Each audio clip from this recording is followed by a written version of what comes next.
إسرائيل. انتخابات باكرة وحكومات متكررة جعلت البلاد تعاني سنوات من عدم الاستقرار السياسي، فما إن تباشر الحكومة المنتخبة مهامها سرعان ما تؤدي الخلافات داخل الائتلافات الهشة إلى الانهيار، ليبدأ فصل جديد من التقلب السياسي.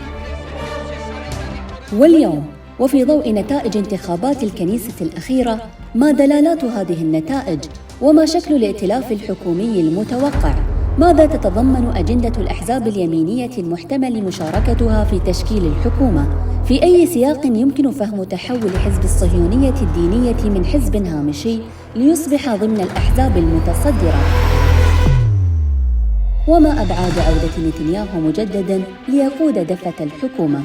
لكن على الجهة الأخرى، بعد خسارة كتلة اليسار الوسط بزعامة يائير لابيد، إلى أي مدى يمكن أن تؤثر هذه الكتلة في استقرار الحكومة اليمينية المتوقعة؟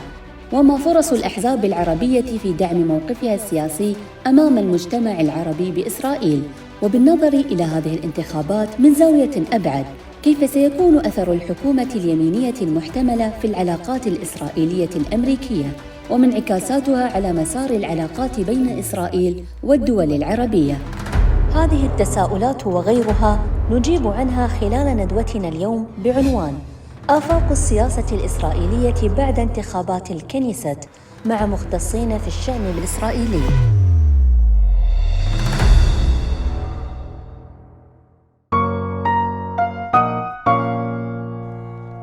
بسم الله الرحمن الرحيم. سعادة السفير His Excellency Amir Hayek, Israeli Ambassador to UAE, Excellency Mohammed Al-Khaja, UAE's Ambassador to Israel, ladies and gentlemen, good morning. The Emirates Center for Strategic Studies holds this symposium under the title of The Prospects of the Knesset of the Israeli Politics After the Election in the Knesset. It is evident that the growing relationship between Israel and the United Arab Emirates opened the door for mutual benefits for both countries in all domains, in enhancing growth and development in the region. And I believe that in the academic and research domain is not far away from other domains. And here let me thank our ambassador to Israel, His Excellency Mohammed Al-Khaja, who is working hard to open new doors and horizons, especially in the academic side, the Israeli inside, and how enigmatic is it? Parties from left to right, secular to religious. We have lots of questions. So in our center, ECSSR had the idea to host these experts to delve into the outcomes of these elections and the impact internally and regionally. Ladies and gentlemen, our guests, this will be of two panels. The first one entitled Implications of the Election Results and the Potential Coalitions, moderated by Dr. Abdullah Sawalhi. He is expert in the Israeli affairs and chief researcher in Strategic Center in Strategic Studies and Scientific Research Division. The second panel is the impact of domestic political instability on Israel's foreign and security policies, and moderated by Mohammed Baharoun, Director General of Dubai Public Policy Research Center. We'd like to thank you for attendance, and I am certain that we will come out of this symposium with better understanding of the Israeli affairs and politics, and there will be some conclusions and recommendations. Now I would leave the floor for Abdullah Sawalha to start his first panel. Good morning, everybody. It's a pleasure for me to be here in this symposium, the post-election analysis, and I will moderate the first session, talking about the domestic policy in Israel and about the possibility of forming a stable coalition in Israel. As you know, Israel, during the past 4 years, entered in a very deepest and longest political crisis. From election to election, We have seen coalition collapse. New political parties were established. Some of them merged, some of them disappeared. And most importantly, the country operates without a budget. And also, we see many of politicians, many of public figures left the scene. But in Israel, as always, we should expect the unexpected.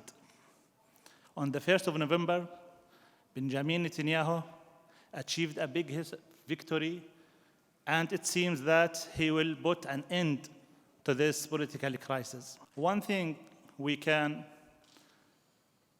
listen from this election, maybe it brings stability to Israeli government or the Israeli political system, but it showed that Israeli society is very deeply divided and polarized. And many of people think that this vote represent a referendum on Netanyahu himself. His supporters believe that there is no future without him. And the opponents of Netanyahu believe that there is no future with him. Will he be able to form a government? Will he be able to survive? We will keep our eyes on.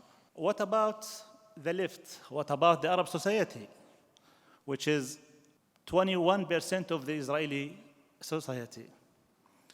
What about their representative, their identity, their future, their parties, if they're looking for a new leaders? All of these questions we will address today, trying to address today, and we will, as much as we can, answer all of these questions. Today, we have three distinguished speakers.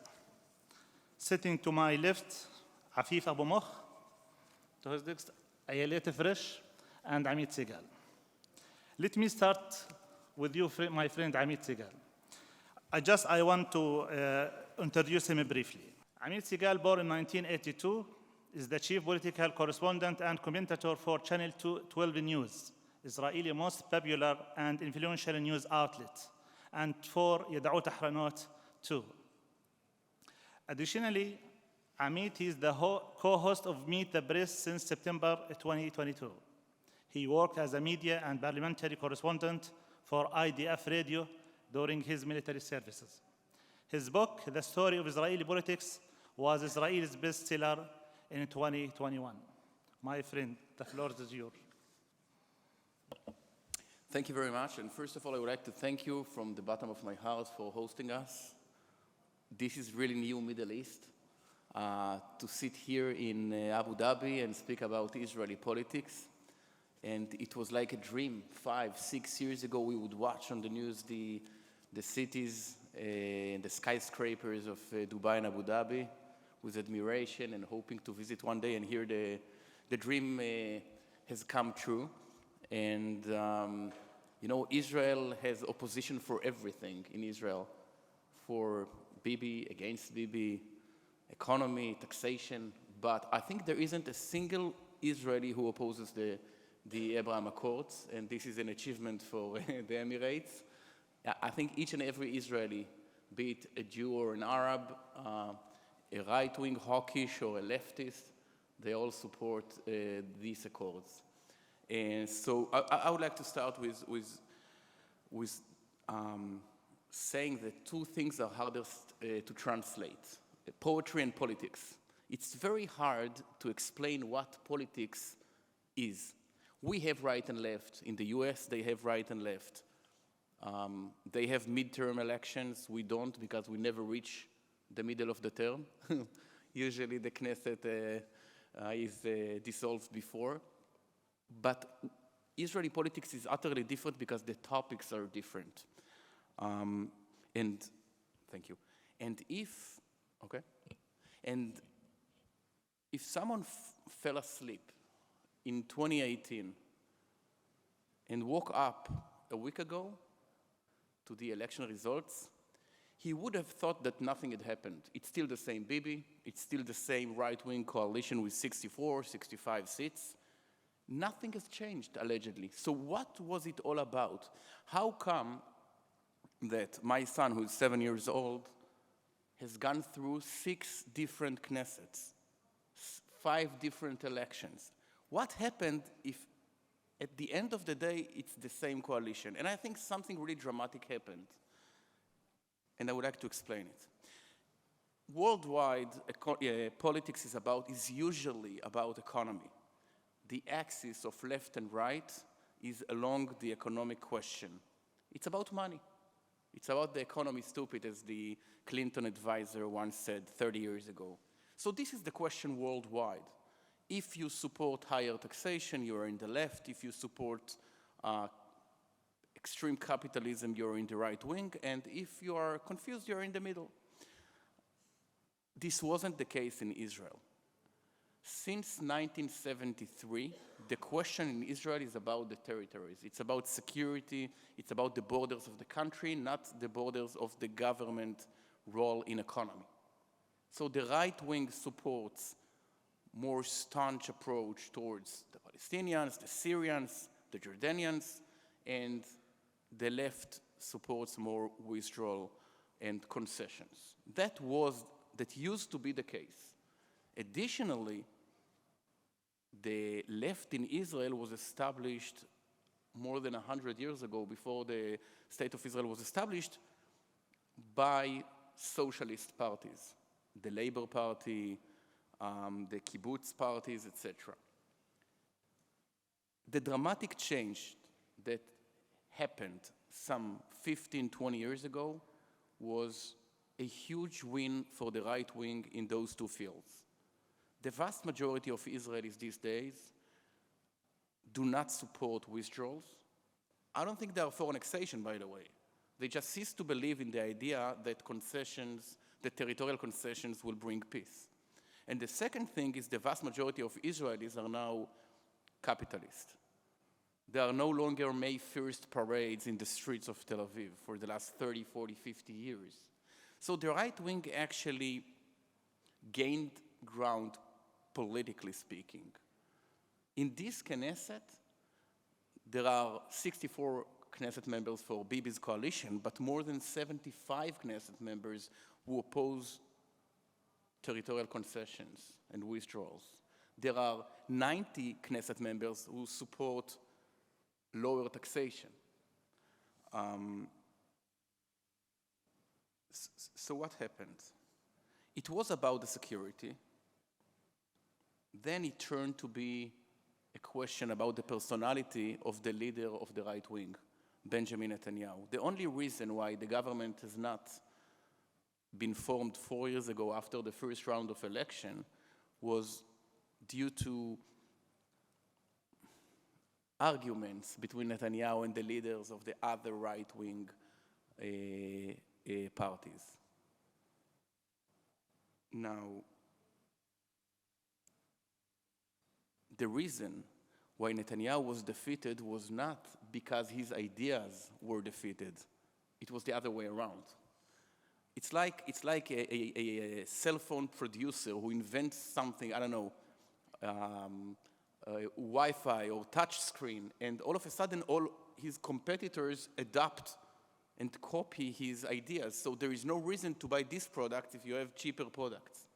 This is it. And the cheaper product was a right-wing party without the leader of the right wing whose personality, even if his family, his criminal cases, were not very attractive to 10-20% of the public. Now, 3 things happened a year ago to actually form the coalition of change, the upheaval in Israel. First is Netanyahu. There were 61 to 65 Knesset members who did not want him as a leader, but they didn't have anything in common. They had Arab parties, right-wing parties, socialist parties, capitalist parties. So the first ingredient was not enough. It was necessary, not sufficient ingredient. The second one was the was the COVID-19. In my opinion, the COVID-19 was the number one reason for the establishment of the government of change last year.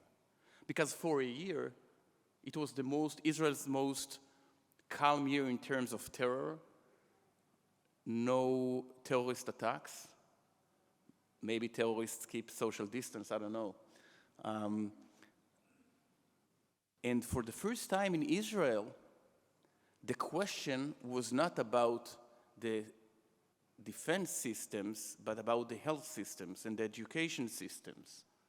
Now, when it comes to right wing, in terms of security, there is no way that Mansour Abbas from Ram will join forces with Avigdor Lieberman, the settler from Nokdim. But when it comes to economy, to fight a pandemic, all of a sudden, there is a ground for cooperation.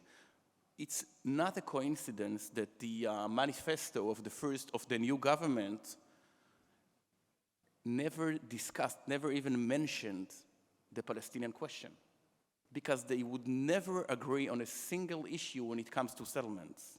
It was the government of economy, high-tech industry, health system, etc. So this is where the second change. It was Netanyahu's personality and the COVID-19.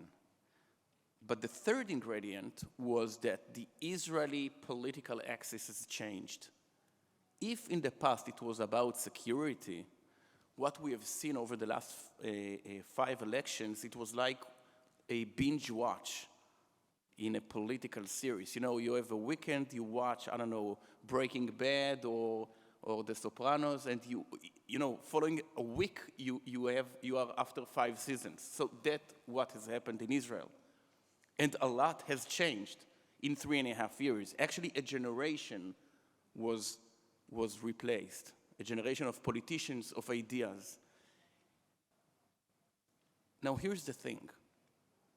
There is no draw when it comes to the Palestinian question, but there is when it comes to the new question. And I think the new axis in Israel is about the very definition of the state as a Jewish and democratic one. Now, 90% of the Israelis, I guess, would have agreed on the idea that it is both Jewish and democratic. But the question is, what is the 51% and what is the 49%? If you have a strawberry banana yogurt, why is it a strawberry banana and not a banana strawberry? Because there is more strawberry in it, right? So this is it. And I would offer you to take a deep look at the outcomes of this crisis in order to understand that this is the case, and this is Israel's future as a democracy and as a political system. For instance, let's take Avigdor Lieberman. Yes, he detests Netanyahu, but this does not explain why, when he left Netanyahu, his voters came with him. Politics is just the tip of the iceberg. But electorally speaking, the reason why his community of voters, the Russian immigrants, the reason why they joined forces with the left emanates from the fact that the Palestinian question is off the table. So as long as it was about concessions, terror, security, they belong to the right wing. But when it comes to the very definition of Israel, will it be a state that keeps orthodox values, or a secular country, a religious community, or a Western democracy? So when it came to that, they have much more in common with the Israeli left, because they are for civil marriage, they are for public transportation during Shabbat, the Jewish holiday, and they are for selling pork in shops. And on the other way around, the reason why the Islamic movement offered its services to the right wing emanates from the fact that when it comes to the Palestinian question, they have nothing in common. They are against the settlements. They are against the definition of Israel as a Jewish country. But when it comes to questions of being conservative, now all of a sudden the Islamic religious movement, Ra'am, and the Jewish religious movement, Shas, they are sister movements. So this is it, in my opinion. If you want to know whether an Israeli is going to vote for the right wing or the left, the new right or the new left, please try to check how many synagogues he has in his neighborhood. Okay? In religious areas of the country, be it the ultra-Orthodox neighborhoods of Jerusalem, or those traditional communities in the south and the north, or the settlements, you will find more than 90% vote for the right wing, for Netanyahu. Look at the names of the parties: the Jewish House, Jewish Power, National Religious Party. And on the other side, it's about not the Jewish, but the Israeli, the democratic movement. And for instance, in the secular suburbs, neighborhoods, and cities of Israel, Netanyahu was defeated. The Arab community, for instance, there aren't many synagogues in Al-Fahim or Nazareth, right? More than 90% for the coalition of change. So this is the new watershed line in Israeli politics, in my opinion. Now, here's the thing. As long as it was about Netanyahu, Netanyahu couldn't have won this election. When the elections were about the leader of the right wing, Benjamin Netanyahu, there are enough votes in Israel against him. There are religious voters who do not like Netanyahu. The only reason Netanyahu won the election last week was because he wasn't the subject or the object of this election. For the first time in 4 years, for the first round in 5 rounds of elections, it wasn't about Bibi. It was about, do you want Israel to be Jewish and democratic, or democratic and Jewish? Do you want the right-wing values or the left-wing values? It's funny to say that, but Netanyahu, with the 32 seats, with more than 1 million votes, is a burden, is an electoral burden on the shoulders of the right wing. And it's not a coincidence that whereas the right wing grew or gained ground dramatically with 12 more seats, Likud himself, Netanyahu's party, got only 2 more. So this is the first post-Bibi election with Bibi. And this is the first round in which, since 1992, in which we can see a future without Netanyahu. I guess he'll serve 3 or 4 years. He'll have his right and far-right coalition. But Netanyahu will not be heading a Netanyahu coalition. And for the first time, he cannot maneuver his partners as he wishes. Even if he doesn't want to fight the legal system in Israel, he's not the owner of his coalition, he's only the chairman. And these are the processes that we see. We see a rise of the far right with Itamar Ben-Gvir, a populist movement for voters who are unhappy with Netanyahu, think he's too conservative. We see a rise in the power of the ultra-Orthodox parties due to demographic changes. On the other side, we see that the center-left got more center-right Knesset members than center-left Knesset members. So we see that the future of Israel, we see a glimpse to the day after Netanyahu. Now, many pundits and correspondents and politicians who said that this is Netanyahu's last term are now in the graveyard or retired. So I don't want to say that we won't be living to see Netanyahu as a prime minister by the age of 80. By the way, when you ask Netanyahu until when will he serve as a prime minister, he says that his father lived to the 102nd year. But he wants to retire by the age of 87. That's what I heard. So we still have 14 years more to go. But we live with Bibi in a post-Bibi government. And last thing, many people wonder about the power of Netanyahu as a figure. Churchill was the leader of, I think every leader has a virtue of controlling a single media outlet. For instance, Churchill was the leader of the radio. Kennedy was the first leader of the television era. Barack Obama, the first Facebook leader. Donald Trump, the Twitter leader. Netanyahu's power was the fact that he survived through two different eras. In the 90s, he was blamed to be a leader of the television, the one that speaks with short sentences. Ayelet was the top advisor for Shimon Peres, who was defeated by Netanyahu in the 1996 debate because he wasn't fully aware of the power of television. But then something dramatic happened, and Netanyahu became the leader of Facebook and the social networks. He won this last election without giving a single interview for a major news outlet in Israel. Not Channel 12, not Yediot Achronot, not Channel 13, etc.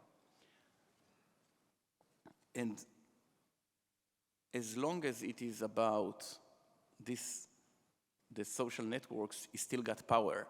He can speak directly to his audience. But the future we see looming ahead with a more populist era gives a hint what happens when Netanyahu retires. And in my opinion, what Israel will see is a more, I'll put it differently, the left actually got broken to many pieces, 7, 8 parties.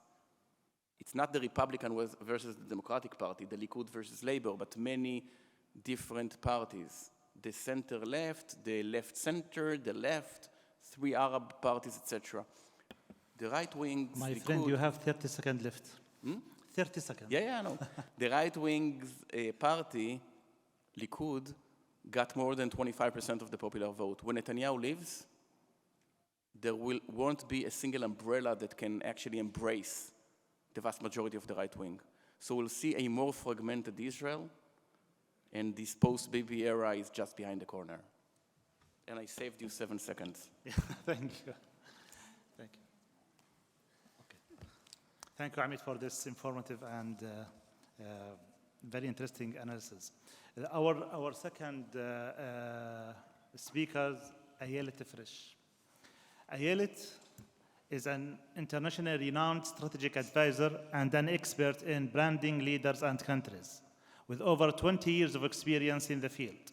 Today, Ayelet is the founder and CEO of Frisch Strategic Consulting, a successful branding and strategy firm which she established in 2014, with clients ranging from leaders, international companies, business executives, and foundations and organizations. Before that, she served as a chief strategic advisor to the late Israeli President Shimon Peres and was by his side during his vital political conjuncture and historic foreign affairs moments. For 7 years, Ayelet served as the spokesperson of the Israeli President's office, a role she is still remembered for today. Please welcome Ayelet Frisch. Thank you. Good morning. I am grateful to the ECSSR here in Abu Dhabi for the opportunity to speak to you all at this seminar and being built between our nations. For me, our presence here after the signing of the Abraham Accords is a dream come true. I had the privilege of working very closely with leaders who knew how to dream and think ahead, who had a vision for a better future. Shimon Peres, the 9th President of the State of Israel, and before the Prime Minister and the Minister of Defense told me that there is no room for small dreams. I witnessed Peres during some of the most difficult periods in the history of the State of Israel. Wars and terror attacks, when there was an atmosphere of despair and the sense that we will never leave the cycle of violence. However, Peres always remained optimistic, determined to continue promoting the vision of a new Middle East. Even when he was alone in his vision, my heart was filled with joy and excitement when the Abraham Accord were signed. For me, to speak with you here today is the fulfillment of Shimon Peres' vision and the fulfillment of the dream of many Israelis who seek a life of partnership and mutual respect between countries, between people, between human beings. It is important for me to emphasize the Abraham Accord were led and implemented by the former Prime Minister, the leader of the Israeli right, Benjamin Netanyahu. If in the past, the Israeli left promoted the ideas of peace, dialogue, and liberalism, 2 years ago Netanyahu followed in Begin's footprints and showed that the right also seeks peace and is able to reach historic peace agreements, perhaps even with more success than the left. The Abraham Accord, which were reached by a right-wing Israeli government, broke the link between a Palestinian state and progress in relation with Arab countries and the Muslim world. And thanks to the Abraham Accord, we landed here in Abu Dhabi with Israeli passports, and we have the privilege of talking to you today about Israeli politics. When Israelis look at the political map today, 1 week after the dramatic elections to our parliament, we wonder, is there still a left wing in Israel at all? Let's view what happened in the election. The Israeli Labour Party, Avodah, was always the symbol of the Israeli left. This is the party you know from Yitzhak Rabin, Shimon Peres, and the founder of the State of Israel, including the first Prime Minister, David Ben-Gurion. In the 60s, the party had as much as 63 members of parliament out of 120. It was in total control. In the 90s, Yitzhak Rabin won the election with 44 out of 120 seats. And in last week's election, the Labour Party won, guess, only 4 seats, 4 Knesset members out of 120. Another left party, the symbol of the pure left in Israel, Meretz, totally disappeared after 30 years as it did not have enough votes to pass the threshold for the parliament. And at the Arab side, the Balad party did not pass the threshold, and its members will leave the parliament next week and will watch the political arena only on TV. Furthermore, recent polls indicate that only 7% of the Jewish public today in Israel define themselves as on the left. And if you include the center, it's still under a third of the Jewish public. In contrast, 44% of the Jewish Israelis define themselves as on the right, and another 21% on the center right. That's 2/3 of the Jews.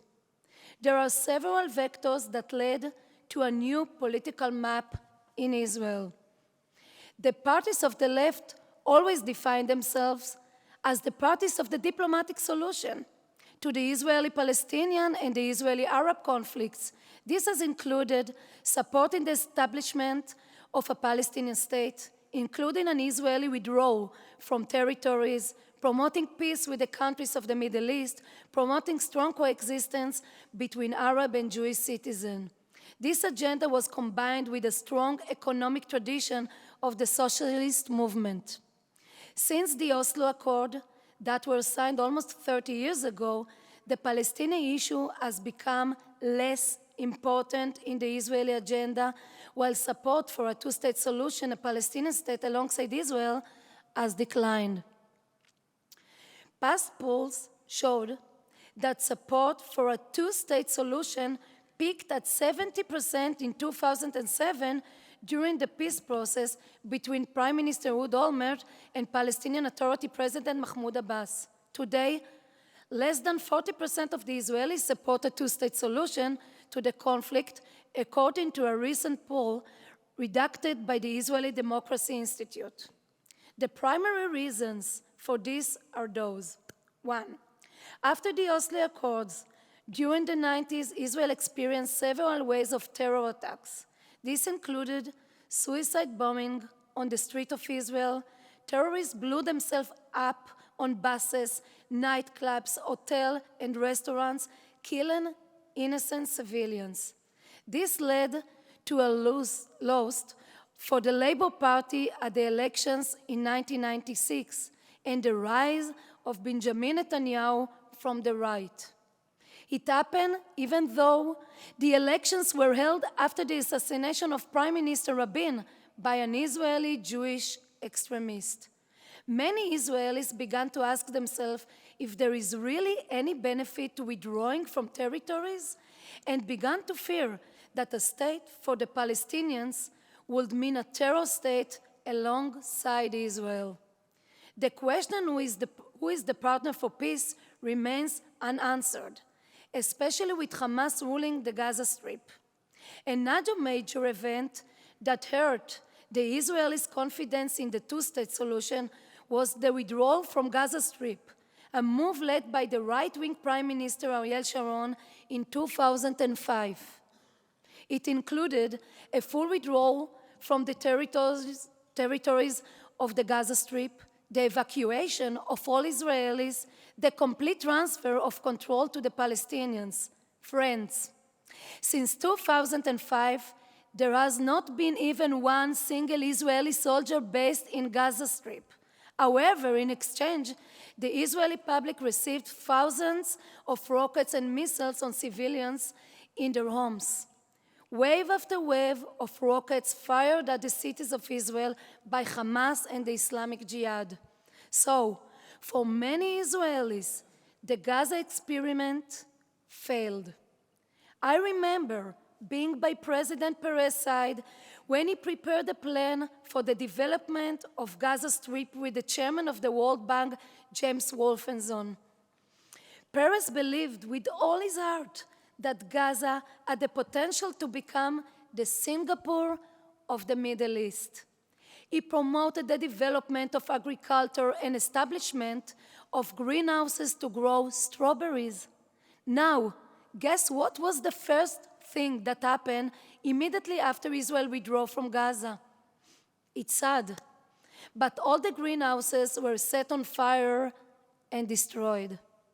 So, in the Israeli mindset for many, land for peace has been replaced by land for terror. The last crisis that caused the left-wing parties in Israel to lose support happened in May last year. Hamas terror organization in Gaza fired rockets at Jerusalem and then at other cities in Israel, as well as launching a campaign of incitement aimed at Israeli Arabs. The event set riots at mixed Jewish Arab cities in the heart of the country, in Jaffa, Lod, and many other cities in Israel. This included the use of firearms by Israeli Arabs, the burning synagogues, and attack on Jews. The dream of coexistence seemed far than ever. These riots of May 2021 and the feeling that we are no longer safe in our own streets are the main reason for the major rise of Itamar Ben-Gvir from the right. He won 14 seats in the parliament. Remember, the Labour got 4. It was not his opposition to peace with the Palestinians, but rather a lack of personal safety. That's why Ben-Gvir declared that his goal is to become the Minister of Internal Security, and that's how he managed to gain the support of so many young people and soldiers from the heart of Israel. The dramatic decline of the Israeli left created a vacuum in the center of the political map, where new parties have emerged. The party that leads the government today, Yesh Atid, of Prime Minister Yair Lapid, defines itself as center. So does the party of Minister of Defense Benny Gantz. Gantz even added to his party political figures who were from the heart of the Israeli right, from the Likud party. The center parties pushed aside the diplomatic focus on the Palestinian question, which was the main agenda of the traditional left in Israel. When Lapid established the Yesh Atid party 10 years ago, Lapid recognized the fact that there is no real relevance to the traditional definition of left and right in Israel. Gantz, meanwhile, created a party with strong security components, former chief of staff. He placed security and law as his main policies. Both Gantz and Lapid prioritize the strengthening of democracy and the rule of law over the Palestinian issue. Basically, remove it from the public agenda. It is important for me to emphasize that today Israel is no longer divided into left against right. Israeli politics is divided into two major camps, Bibi or not Bibi. It is all around one person, Benjamin Netanyahu, a prime minister who continues to manage a trial, gave rise to political alliances that were almost impossible. Therefore, in the outgoing coalition in Israel, we found together center, left, and Arab parties with these right-wing parties. Let's have a look. Israel Beitenu. This is a party representing former Soviet Union immigrants, led by right-wing leader Avigdor Lieberman, who opposed a Palestinian state. Yemina, led by Naftali Bennett, who fought for the strengthening of settlements in Israel. His decision to join forces with left-wing parties made it possible to form a government that extended from the Israeli right to the party of Mansour Abbas, an Israeli Arab representative of the Islamic movement. Can you imagine? Bennett demanded to be prime minister in the coalition, and the other parties agreed. So a right-wing leader became the first prime minister to lead a coalition with an Arab party and parties of the left. There is no doubt that this government shook the entire Israeli politics landscape. However, today we already know it did not last. The government collapsed after only 1 year. The Arab party Ram, led by Mansour Abbas, abandoned its old agenda and focused on social and economic issues. This paved the way for historical change in the Israeli politics. An Arab party joined the coalition.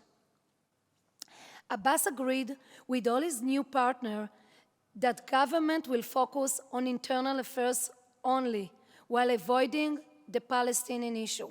Friends, there is a huge significance to an Arab party joining a coalition in Israel, because in fact, for the first time, it opened the possibility of including 20% of Israel's citizens, the Arab citizens, in the decision-making process in the State of Israel.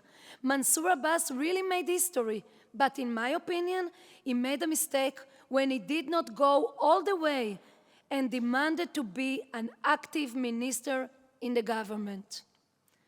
Only presence of moderate Arab leaders in the government will assure investment and development of the Arab society, which is so important. When that happens, it will restore the faith in coexistence. Looking to the future, regardless of the result of the elections, the fact that Mansour Abbas joined the coalition has major consequences. In the past, when Israeli politics was divided into left, right, and Arabs, the Arabs did not belong to any political camp, completely outsiders. Now, we have seen it possible to unite with Israeli Arab parties, and there is a possibility to expand the center of the political map in Israel. By the way, who made Mansour Abbas a legitimate partner in the Israeli coalition, do you know? The leader of the right, Benjamin Netanyahu, who offered him to join forces. To conclude my insight on the left and center of the Israeli political map, I would like to propose another point of view on the victory of the right in the last election. If we dive into the numbers, we will clearly see that the number of all the votes for the center, left, and Arab parties is almost identical to those of the right parties.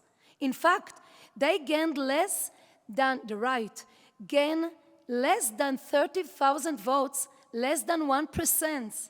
However, due to the lack of smart mergers on the left and in the Arab sector, the high threshold of 3.25% and the aggressive campaign by Lapid that gained voters from the left parties, the center-left camp lost 6 optional parliament members and led the victory of Netanyahu and the right. So, as I see it, based on pure demographic analysis, the scene of government in Israel built on center, left, and Arab parties in the future is certainly possible. But it requires a fundamental change of perception in relation to the Israeli Arabs. A true leader who will aim to be prime minister in Israel will have to go to the Arab cities and villages and develop deep and honest relations with the Arab citizens of Israel. The rise of a new political party from the Arab sector that supports coexistence, recognizes the state of Israel, and works for the integration of Israeli Arabs into society can lead, together with the center parties and the remains of the left parties, to success, maybe in the next election. Thank you very much. Thank you, Elliot, for this. Actually, I assume to listen from you about the women representative in the Knesset on the next Knesset. But, okay, I will ask you later. Okay. Now, our next speaker is Afif Abu Mokh. Afif, he is a political columnist for Walla News, a major Israeli news outlet where he focuses on the Arab community. He is a contributor to Al Monitor's Israeli Pulse and a lecturer on media and communications at Jerusalem Hadassah College. For his day job, he is a software engineer. Abu Mokh is a graduate from the Technion, Israeli Institute of Technology, and lives in the city of Baqa al-Gharbiyah, where he leads a successful, long-running initiative for public political engagement. In 2019, Israeli Financial Daily Globes selected Abu Mokh as one of the top 40 most promising Israelis under 40. He has been published in many Israeli newspapers and been cited in the New York Times, Washington Post, and profiled in Los Angeles Times. He often serves as a radio and television political analyst. Afif, floor to you. I'd like to thank Emirates Center for Strategic Studies and Research, Director General Sultan Al-Naimi for invitation, hospitality. Honestly, I'm so happy to be visiting UAE. Personally, for which I wish continued progress, welfare under the ruling of His Highness Sheikh Mohammed. And also I say good morning to ambassadors of UAE and Israeli. Firstly, Israel state 21 of the Israeli population are Arabs, with a majority of Muslims. Others are Durzi and Christian, but there is a gap between Arab citizens and the Arab world. In the Arab world, sometimes I feel they don't know that there are Arabs or Arab citizens inside the state of Israel, because the number is 2 million. And roughly 1 million voters. Of course, as part You are represented in the Knesset, and you can run for the Knesset. Last elections a week ago,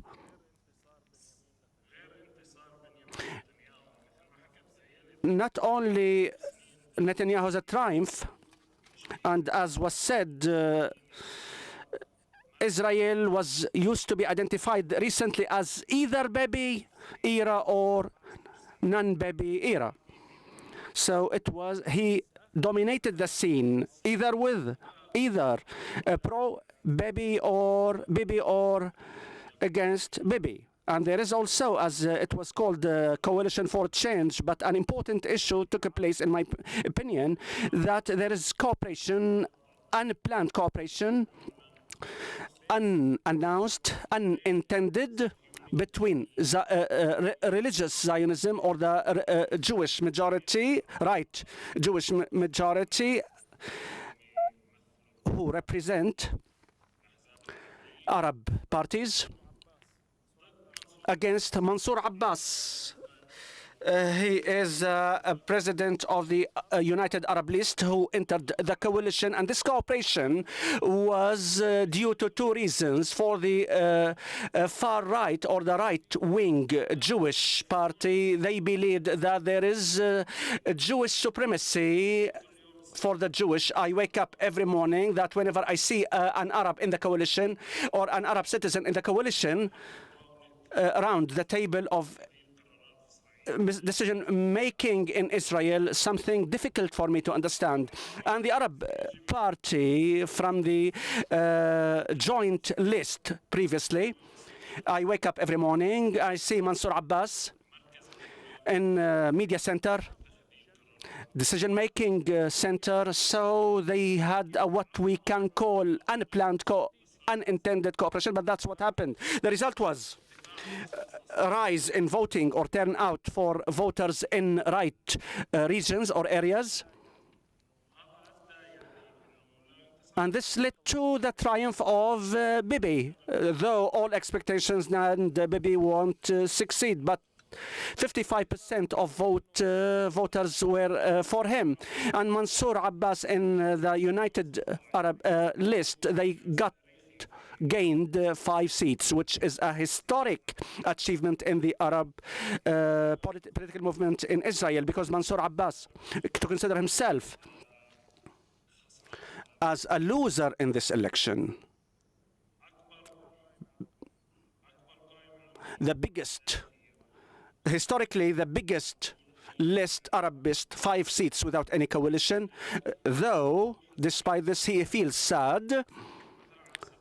For example, Sami Abu Shhadi from the At-Tajammu' list, he lost. He didn't go to the, or he wasn't elected for the Knesset. He was happy. Just to give you a flavor of the Arab policy inside Israel.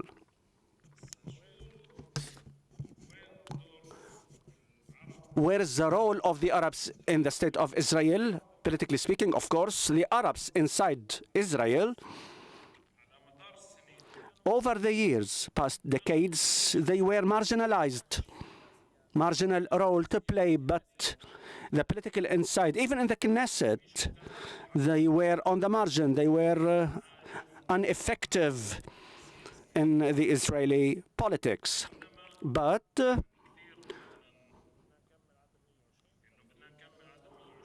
we want to complete the 120 seats, so that representation was kind of ineffective and did not play any, or doesn't play any role, effective role in the Israeli politics. But because pro-Bibi or against Bibi, and nobody started to talk about left or right, the last Coalition for Change was from Naftali Bennett, who was the Director General of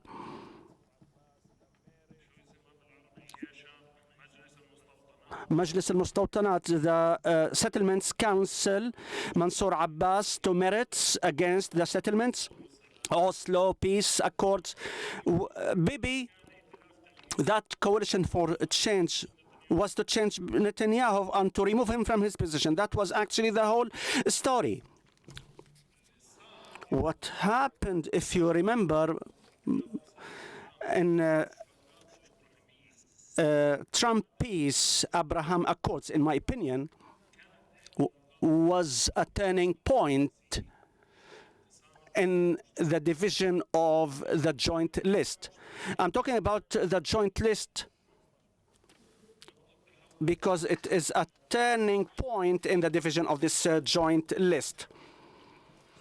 15 seats it had 15 seats. 13 attended the voting session. 13 opposed the accords, the Abraham Accords. The Arab citizens were against this decision. Supported, the biggest majority supported this accord even without examining.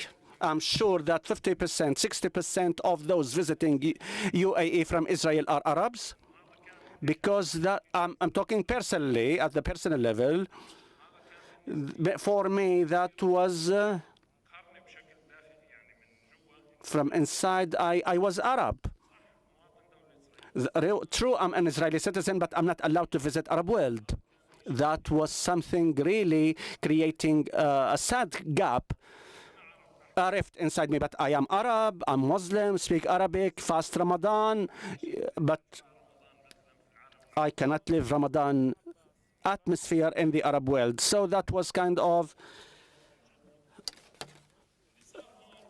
sad feeling for me. So that accord was a turning point. Mansour Abbas said, or was with the belief, why are we always against? Let's try it otherwise. People want support the accords. Adding to this, Bibi or against Bibi, pro-Bibi or against Bibi, and the bloc against Bibi want the Arab to make it a bloc, decisive bloc, that bars Bibi from reaching power. And in the first election was Lieberman, second, third, fourth. They succeeded. The Arab citizens made a change and voted against Bibi and prevented him from reaching to government top. But same time, the bloc against Bibi did not have the courage to form a government with the Arab representatives. Mansour Abbas, because he wasn't was legitimate for the Arab to be part of the government coalition. Lacked legitimacy and the courage even to be part of the coalition and to play effective role from inside. Mansour Abbas started to communicate with Bibi, of course, overtly, openly. Netanyahu, he had 61 seats. Mansour Abbas talking to Bibi and visiting Balfour, Deputy Prime Minister in Israel. Gradually, Mansour Abbas became legitimate, and once he got that legitimacy from Bibi, he, of course, he denied.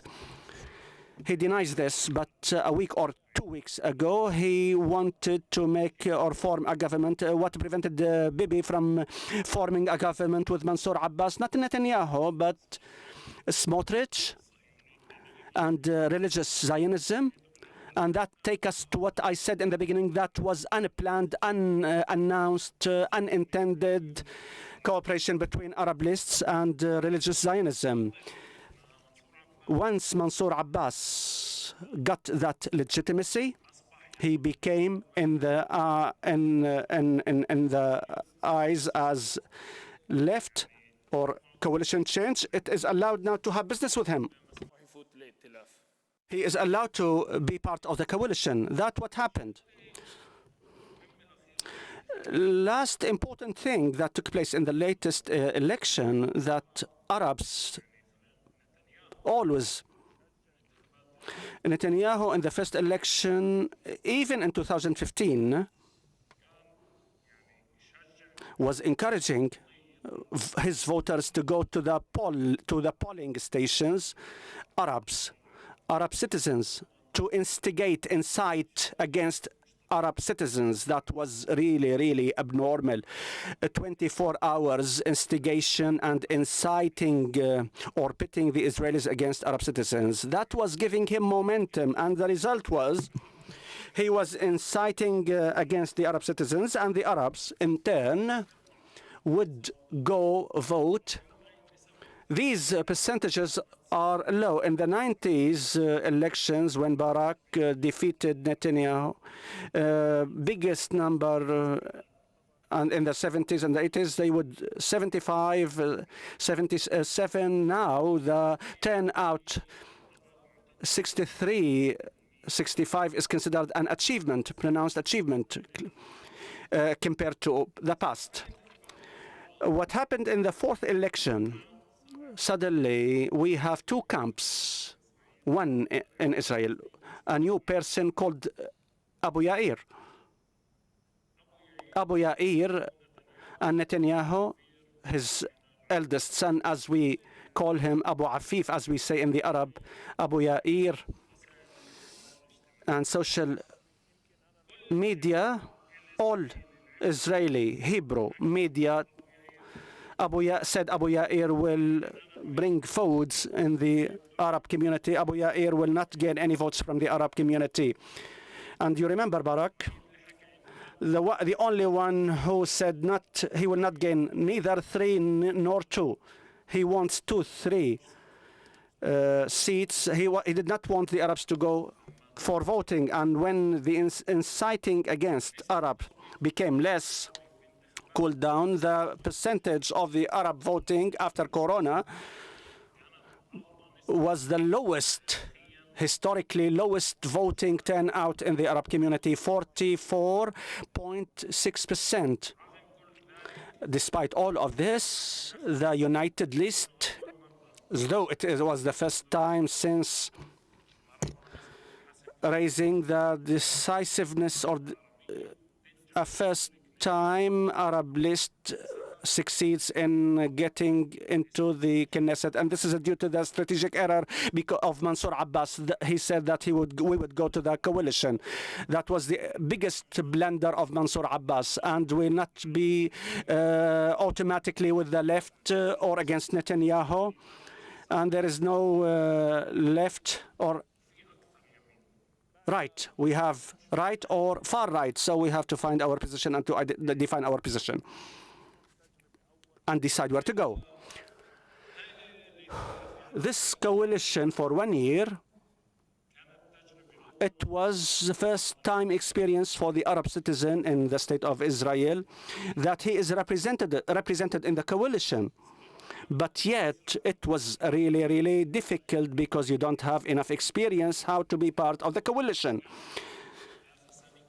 Last year, there was lots of instigation and inciting against the Arabs inside the coalition. In May, I remember, after Ramadan, it was the riot, some of the events in Al-Aqsa Mosque. There were sessions in Kufr Qasim for the consultation council in the Arab list. Should we continue being in the coalition or leave it?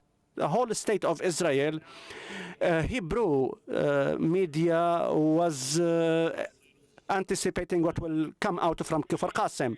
That eve, I remember, I'm sorry to say, drove some people crazy in the state of Israel. What are we waiting? That we are waiting for this decision of Kufr Qasim. That was really kind of insane. On one side, this shows or indicates as an Arab citizen you are part of the game now. To say it as it is, you were prevented from entering that game for years, but on the other side, you are still, as you deem it, you entered the game, but you don't understand the rules. You are not skillful, or the second part is resisting your membership or being part of that. He wants you to draw the line and the ceiling of your participation in the game. I think that eve, If I want to measure the elections, the elections before week, I think that Eve will explain and clarify why in the right regions or suburbs, Likud and others, there was a rise to 5 and 6% in voting. For example, there is a point which is the Arab representation in the Jewish parties. This Arab representation years before kind of effective element and a player or factor, and there was no Jewish party from the center left without Arab representation in the party, in the list. Lately, in the last years, we found distancing the Jewish or the Israeli Jewish parties started to consider that the Arab representation in the party's list can make Israeli voters turn away from these parties. Historically and scientifically, it was never proved to be true. But this gives us a sign that there is a change in the Israeli politics as far as Arabs and Israelis are concerned. Here we have a gap opening up. If you remember, blue and white, presided by Gantz and Yair Lapid, and Shakid wanted to be head of the government, made a list 10 years ago till now. He knows that it's impossible that anyone in the camp against Netanyahu will be in there. But till now he insists completely that no Arab will be on the list, blue and white. From 35 seats, they did not find a seat for an Arab, Muslim or Christian in the list, and etc. So we find lots, even after the step taken by Mansour Abbas, Arabs starting gradually to. Even Arabs did not vote for Jewish parties, very small percentage actually. So instead of voting there, they don't want to represent me. And now I have an Arab list, United Arab List, presided by or chaired by Mansour Abbas, and giving me this representation to be represented in the Knesset. Thank you very much. Okay. Now we will ask each of you one question. Please, you have 3 minutes for the answer, and then we'll open the floor for the audiences. Amit, in 1 year, Israel moved from the most diverse and representative government it has ever in its history to the most right-wing potential government the country has ever seen. In your opinion, what is the conditions or the possibilities for Israel to go back to the diverse government? I suspect that if we'll look back in 2026 to Israel's last generation of politics, we'll see it as a continuous Netanyahu regime, Netanyahu's government, with this little tiny dot of 1 year of a different government. The situation was so crazy with this government, with the COVID, with the May 2021 military operation in Gaza and the turmoil inside Israel, that it created the conditions for something which is the exemption, not the law, not the rule. So in order for such governments to re-establish, many conditions have to be met, and the prospects are not very high. So to put it bluntly, we used to have two blocks in Israel, the right wing and the left, or the center left. And now we have only one block. We have the pro-Bibi block, the right wing block, the conservative block, and on the other side, we see many fractions of parties, ideas, personalities. We still don't see a block. So I don't think we personally will see such a government, but we can see a different government other than this religious, hawkish, right-wing coalition. And life tends to balance themselves. We see such a dramatic change that in 3-4 years, I guess, the number one topic will be religious, state and church, or a synagogue and state in this case. We'll see a secular movement. So in my opinion, the soft part, the place where the right wing is vulnerable, is not the Ben Gvir side, the hawkish, populist, right-wing parties. It's the Israeli sentiment that in order to be Jewish, we don't have to be ultra-Orthodox. I can be Jewish and I can respect the tradition without suffering from the lack of public transportation on weekends. And we see over the last 30 years that the only cases in which the right wing lost were around such issues. So yes, I do see different coalitions, not specifically this one, because it included the most orthodox party, the Islamic movement on the other side. But I do see a future for a new bloc which will be organized around the sentiment of Israel as a Western democracy with a kippah in the pocket for funerals, Friday night meals, etc. Thank you, Amit. Ayelet, I will go back to my question about the women representative in Israel. You know, the outgoing government had 24 women in its governing coalition. And it seems that the new or the next government will have limited women in its cabinet. It's not about a shift in numbers. I think it's about ideology and the fact that some political parties in Israel, which is Shas or Yehudat HaTorah, refuse to accept women in their elected list. In your opinion, I think it's not related to Israeli-Arab conflict. It's, and left and the right, it's related to the Israeli society itself. How you can explain to us this decline of women in the next government or next coalition? So it's a very sad situation for me as a woman. The next coalition will include only 9, right? 9 women? Yes, but we now with the legislation that enables Knesset members to replace ministers, you'll have plenty. Okay, but Yeah. right now, if you judge the reality after the last election, you have only 9 women in the Israeli parliament. This is very painful for me. I think very painful for the Israeli society. And the fact is very obvious. We have Shas and we have the ultra-Orthodox party, Yehudut HaTorah. They are not allowed to women to be part of their parties. They can't participate in the democracy rule. They can vote, but they can't be part of the parties, which is very, very sad.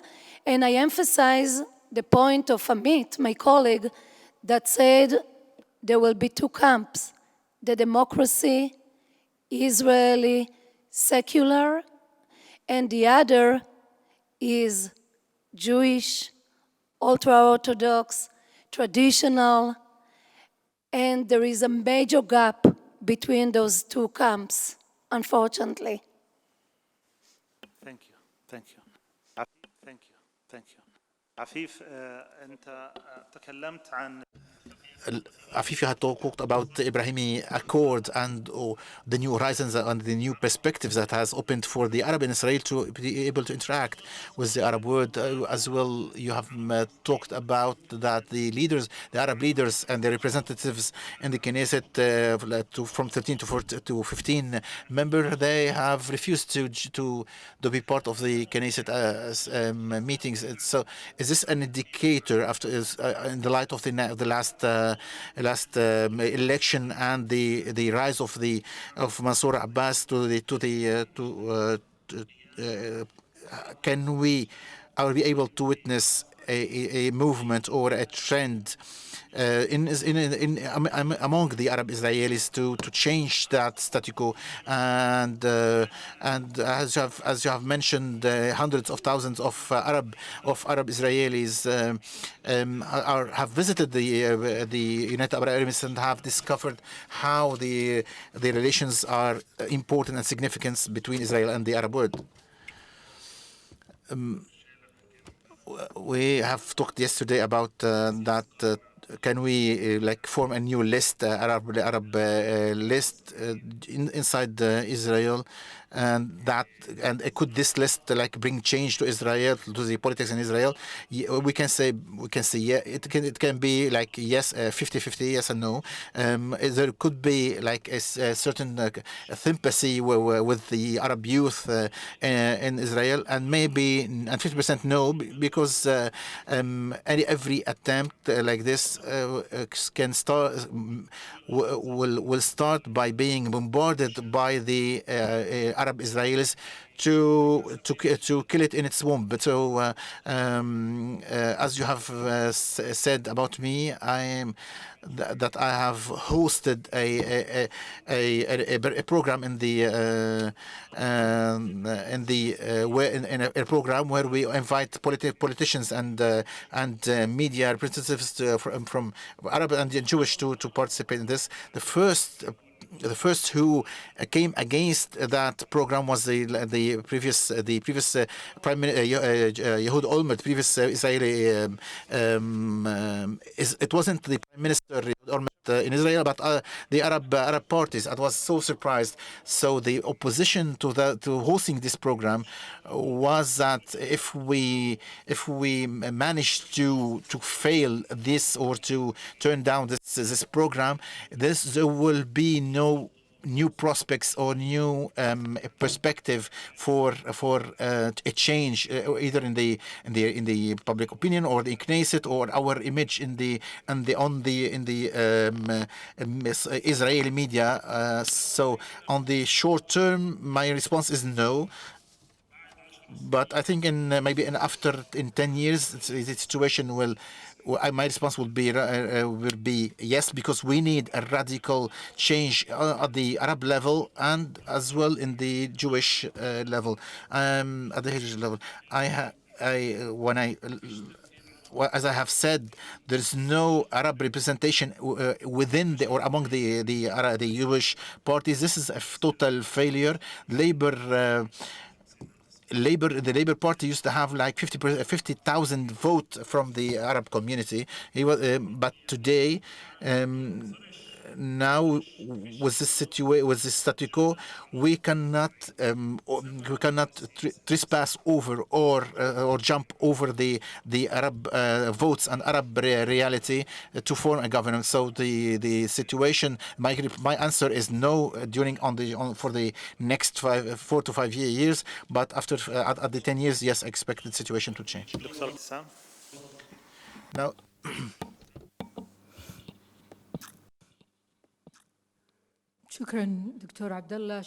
Thank you, Dr. Abdullah, and thank you for the speakers. Myself, I would like to start from the UAE interest in looking into what are the impact of these elections, and what is the future of Israel that we all have signed an Abraham Accord with and of peace with it. I think what the election has proved that the left wing has collapsed, and that there is a question: what will be the destiny or the future of the left wing, as well the rise of the religious Zionism, and who this movement has collected or has amassed the votes of from 17 to 25% of the Israeli youth have voted for this party. As well, the rise of the populism and populism discourse in Israel, being anti-Arab feelings. This is as well as taking place in Israel. This picture, how will it reflect on the Abraham Accord, which is based on tolerance between religions, and this is the basis for it. I think that the accord will stay and remain untouchable politically, but all this picture and the identity, the religious identity, and growing in Israel, as I said, which is like the ultra-Orthodox Judaism. This requires from moderates in Israel to do something about it. We in the UAE have fighted against this discourse, and we have instilled the change in the education curriculum and curricula. So in Israel, we need to do the same in order to prevent that growing ultra-Orthodox discourse in Israel. Is your question addressed to any of the speakers? No. Or you would like to keep it open for anyone to answer it? Yes. You need to remember that the party that helped the most to pass the Oslo Accord, if you remember, they helped Shimon Peres and Yitzhak Rabin, was Shas. The leader of Shas, Aryeh Deri, but the rabbi of Shas, the late Arav Ovadia, he was the one who gave the support to the Oslo Accord. What I want to emphasize is that even if this government looks to you like a dark government or bad government, please wait. Judge it after, I don't know, 3 months, 4 months, because the majority in the cabinet, the majority in the government will be for Benjamin Netanyahu, for the Likud, together with us. And when you deal with peace process and security, they are very, very moderate, from my opinion. Plus, just to add to what Ayelet has said, it's not that the last government was about to sign historic peace accords with the rest of the Arab world, right? The branding was a coalition of change, but one might wonder, what is the change? I mean, this government stepped in the way paved by Netanyahu in terms of Iran, the Palestinian question, etc. And it was a government consisting of far-left parties and the Islamic movement. So perhaps we should look at the situation in the Middle East as something which has been deep-politicized. That is to say that we are in the post-era, in the post-era of the discussions over the Palestinian question. I mean, if tomorrow a new leader will arrive and will offer something dramatic from the Palestinian side, I guess it will be reopened. But in the foreseen future, the vast majority in Israel cease to believe in the idea that concessions will lead to peace, and it puts its efforts on more, in less futile places. For instance, the Emirates. I guess the new Netanyahu government will focus on Saudi Arabia. I would put an eye on this field. Netanyahu's claim to fame is not his legal procedures or Ben Gvir, or even winning 6 times the election for the 6th time. His claim to fame is in Iran militarily and in Saudi Arabia diplomatically. Thank you. Ustad Al-Badr, تفضل. شكرا جزيلا سيد الرئيس. I just have very quick questions. One to the first speaker regarding the theocratic character of the political system and also the democratic. For how long the political system will be able to carry this despite the obvious contradiction between the two systems?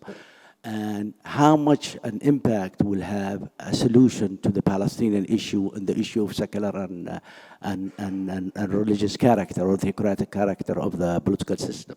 My second also point is to the second speaker regarding the drift to the right. I think the drift of the right started long before the Oslo process in 1977 when Begin won. By the way, since 1977 until 1992, no labor government was formed except in coalition with the Likud, Shamir and Shimon. And even if you take the Rabin victory in 1992, was in response to the Intifada, hoping that Rabin will bring about some solution. And when that failed, it came. So I think we cannot blame only violence by the Palestinians or the Oslo for the drift to the right. The drift of the right have proceeded long, but what have caused is the issue of settlement in the West Bank. This feeds into the drift to the right. My last question is to Afif regarding the nation-state law. I mean, how do you see the future of the Arabs? Do you see any solution, even if there is no two-state solution, maybe some sort of solution, you know, a federal system between the Palestinians, you know, a la South Africa solution to the Arab-Israeli conflict? Thank you very much. The first question was about the two systems.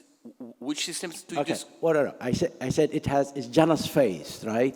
The Israeli political system. In one side is theocratic, okay? So it has Jewish character, but on the other is also democratic, secular. Mm-hmm. So for how long that Israelis can carry this burden, both burdens, and the contradiction, and of course, and how much a solution to the Palestinian will impact the victory of the secular side. Thank you for that. I mean, we won't get into the conflict with the Palestinians because, I mean, it has been discussed before, but I'll just put it very shortly. The conflict is unprecedented in terms of the international law. I mean, it's an area which was never been annexed to, was never belonged to a specific country. Jordan illegally controlled the area, and before that it was in the British Mandate. So an unprecedented conflict requires unprecedented solution.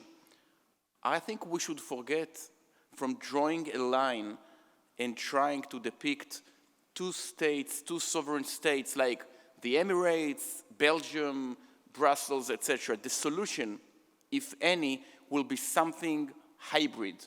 I think hybrid is the word. Now, to be honest, I don't know what it is. It can be a hybrid solution in which Palestinians vote for a specific parliament and Israelis at the very same area vote for something else. So, because even if you support the state, a sovereign state, in order to solve the democratic problem, why would you stop in a demilitarized state, Palestinian state? If it's a sovereign state, it should not be an 80% state. It should be a 100% state. No one prevents the Emirates or Bahrain or Saudi Arabia from obtaining specific weapons, issuing a coin, or I don't know, or having a military. So why would you prevent it from the Palestinians? So in my opinion, it's two separate things. It's not about democracy in Judea and Samaria or the West Bank. In my opinion, and I know one can argue about that, it's about security. As for the shift to the right wing, you are absolutely right.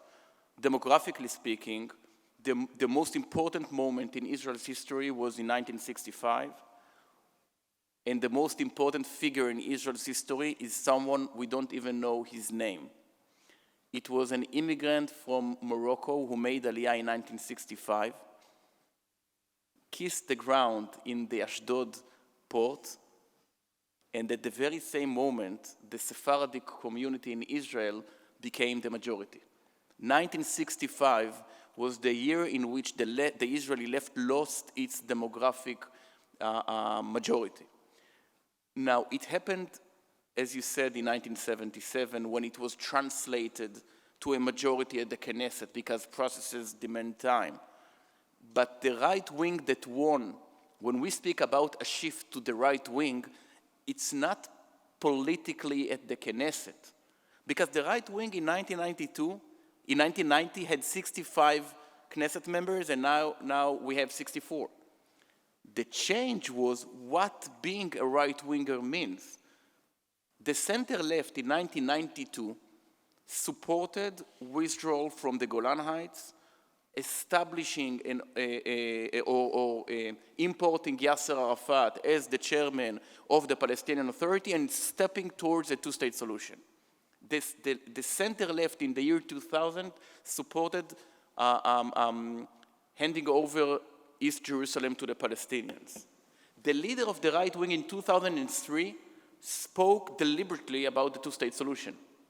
Nowadays, those 64 support annexation, and half, 40% of the opposition declares that a Palestinian state is not a feasible idea. So the change is not within the politicians, it's in the perception of the public. Thank you. And I would like to add the following. It's all about leadership. If Benjamin Netanyahu tomorrow morning will decide to bring back to the front the Palestinian issue, it will be there. You need a courageous leadership. You need someone that believes in that. And we can continue with our life, but the Palestinians, they are not going to disappear. They will be with us. They will be part of, not of the state of Israel, of course, but part of the region. We are living, just next to them. They are our neighbors. So when in Israel you find a courage leader, I call it a real leader, you will find it again on the table.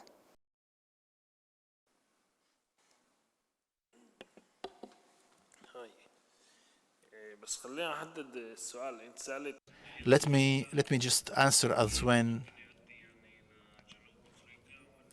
if the South African model can be implemented.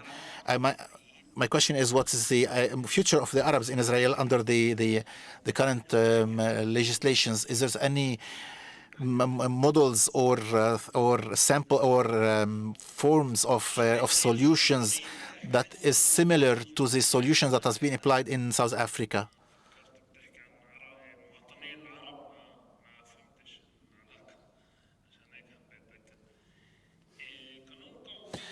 The nationalism or the nationalism law or code encompass many bills that have been passed under Benjamin Netanyahu. This is this is a step of many legislation passed by Netanyahu to incite and to instigate against the Arab citizens. Because he thought that these laws will mobilize his partisans or his supporters and increase their numbers in his own internal neighborhood or internal area inside Israel. I think it doesn't. I don't think that it depends on Netanyahu, but I think this instigation has only gave him a political momentum. It doesn't. I don't think that it added any momentum or any more support to Netanyahu. But there's another law that has many that came at the same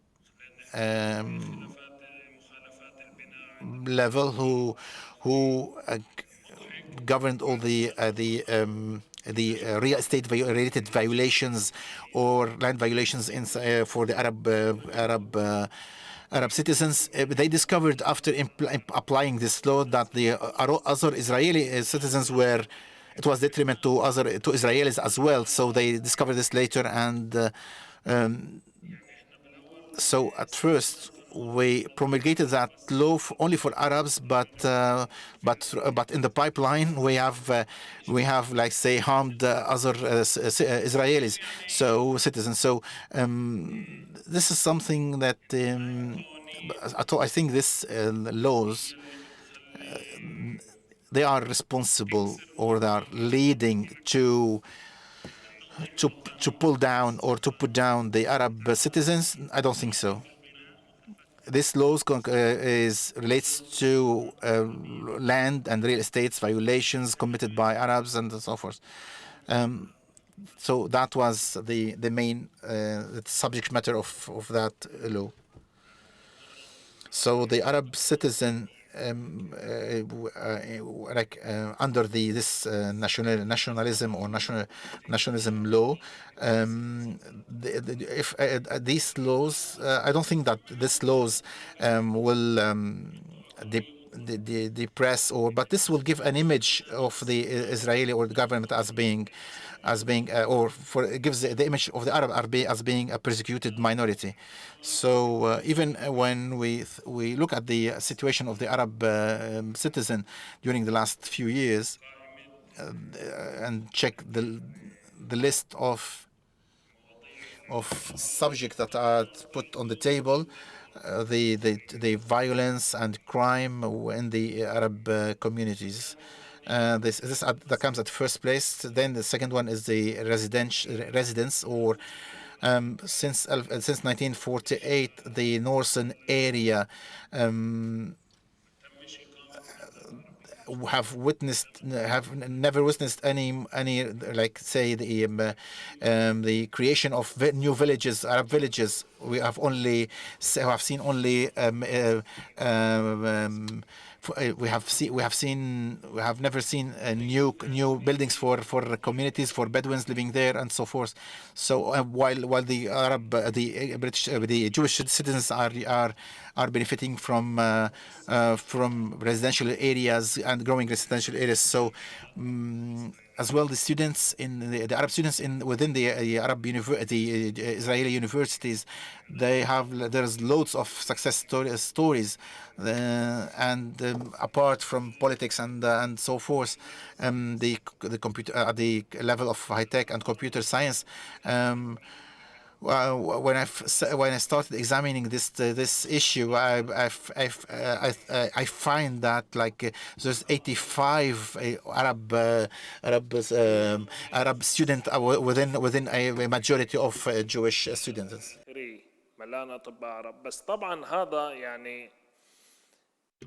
So it used to be 300 students out of 500,000 students. So that was really an absurd number. But now we have a big number of Arab students who are working and graduating from these institutions. So as you just said, this is a last to make a change or create a change. So my question is for Mr. Afif. What is the role of Hebrew and Arab media in bridging the gap between the Arabs themselves and Arab Israeli citizens? One of the initiatives I made lately is to bring Arab speakers in Hebrew media outlets. Arab citizens were on the margin completely from the Hebrew media outlets. I remember first elections in April 2019, the biggest TV channel in Israel, over 48 hours live broadcasting with political analysis, etc. No one single Arab guest was in the studio. 42 days without stop. I started a campaign which to merge Arabs in Hebrew media. As for your question, what is the role, or is it possible to create and effect, yes, it can help a lot when you give a platform for an Arab citizen to express his voice, speak Arabic like as I'm doing now, like the Arab world also. Something funny in the state of Israel, sometimes I hear that if someone speaks Arabic with Iraqi dialect or accent, let's say it in Hebrew, this means I speak Iraqi dialect. They don't say I am speaking Arabic. No, they would link it to his original home. Of course, this will help alleviate the tense feelings between the two peoples. And this is the role of the Arab media, not only in the state of Israel, but also outside Israel, because if they host Arab from Israel, from inside Israel, and give them a platform to express their voice. This is another example. Even if they, for example, host an artist from Israel to Dubai, Abu Dhabi, and host them, even a small party, this will open and will enhance the tolerance and cement the relations between the two peoples and the Arab peoples generally. So this will, of course, be effective. Every success, every cooperation of this kind will reflect on the Israeli community also, because Arab will take that impression from UAE, then he will take it to the Hebrew media and will disseminate this. So, of course, it is positive from my view. Thank you, Mr. Afif.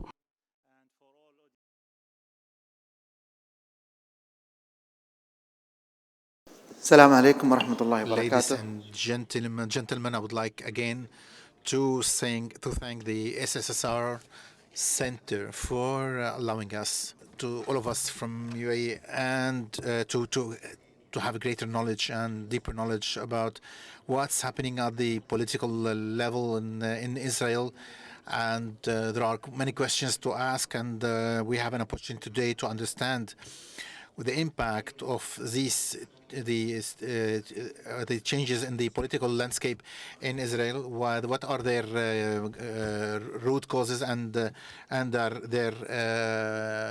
impact? I will now talk to as well to our hosts in English. Good morning. We have a distinguished star-studded panel to talk about the implications of the Israeli elections, both inside Israel, outside Israel, on issues of defense, security, and foreign policy. On this panel, we have an extremely interesting and well-informed panel. I'll start, if I may, with Barak Ravid, someone I follow on Twitter and on Rexis and Access, and I will ask you also to follow him. He's very interesting. He's a writer, a journalist, and worked also formerly for Channel 13, which makes it a very interesting channel. Also to Hazard, the newspaper. He's known in his work at Axios for a number of revealing issues, including the latest revelation about what the UAE thinks on the next government and the alliance inside it. I'll leave him to speak about that more. And if you may, Barak, start us off with an introduction. What does that mean, the current elections, the possible formation of this government? What does it mean to foreign policy of Israel, to its defense policy, to its relationship with the world around it? If you may. شكرا. سادتي وسادتي، السلام عليكم. بداية أود أن أشكر سعادة الدكتور سلطان محمد النعيمي مدير العام مركز الإمارات دراسات بحوث استراتيجية، الدكتور عبد الله السوالحة الذين نظموا هذا المؤتمر، وأيضا للصديقي السفير محمد الحاجة والصديقي السفير أمير حايك، وأيضا لسمو الشيخ عبد الله بن زايد رئيس مجلس الأمناء وزير الخارجية دولة الإمارات. شكرا جزيلا لكم. أعترف أنا متحمس جدا للتحدث معكم هنا في أبو ظبي في دولة الإمارات عن الانتخابات الإسرائيلية. يجب أن أقول ذلك مرة أخرى لنفهم التغيير الجوهري في منطقتنا. قبل سنتين فقط هذه الندوة كانت غير معقولة. نحن بلا شك نعيش أيام تاريخية، ولذلك أنا أكثر متحمس لأتحدث هنا في هذه الندوة في هذا المكان. كان لهذا المعهد دور تاريخي في بناء العلاقات الإماراتية الإسرائيلية. قبل أكثر من 25 سنة بعث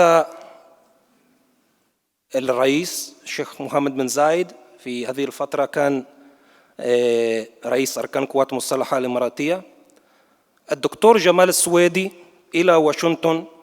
جمال السويدي المدير السابق لهذا المعهد، للقاء سري مع الدبلوماسي الإسرائيلي جيرمي سخاروف. كان هذا اللقاء نقطة تحول، هو فتح الطريق أمام حوار مباشر بين البلدين، حوار الذي تعزز وتعمق تدريجيا على مدار السنين حتى وصلنا إلى الاتفاقات الإبراهيمية وإلى اتفاق السلام بين الإمارات وإسرائيل. الدكتور جمال وزميله جيرمي سخاروف هما أبطال، وكلنا مدينون لهم بكثير. وبعد هذا الفاصل القصير بالعربي، إن لم يكن لديكم مانع سأتحدث في اللغة الإنجليزية. شكرا. Thank you. What happened last week in the Israeli elections was really a turning point. On the one hand, you'll say, well, it's not that big of a turning point because at the end of the day, we had Benjamin Netanyahu for more than 12 years. We just, 18 months of a break, and now he's back.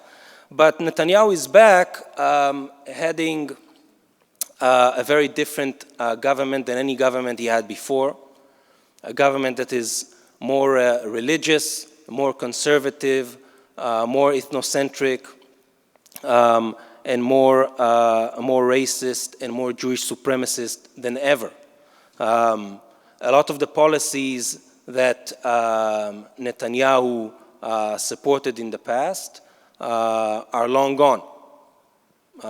Just a reminder, there was a time, I'm old enough to remember, that Netanyahu just 2 years ago supported, a bit more than 2 years ago, supported the Trump plan that included the two-state solution and a Palestinian capital in East Jerusalem.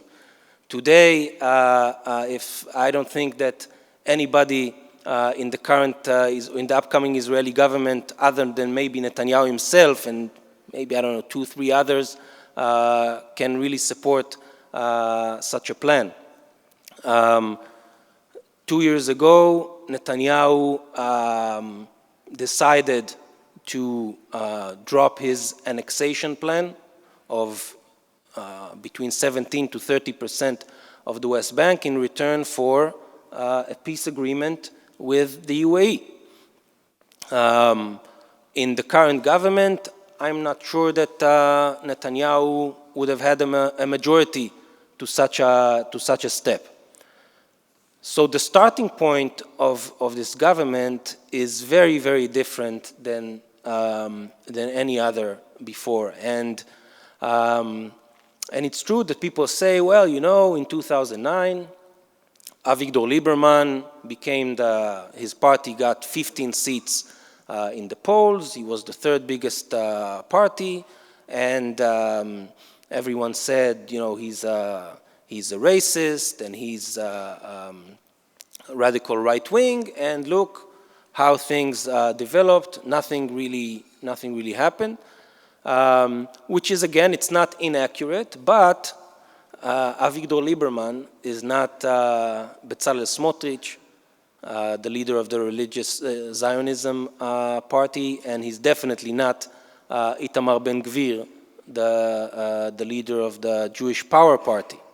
And I think that the main difference is, at the end of the day, Lieberman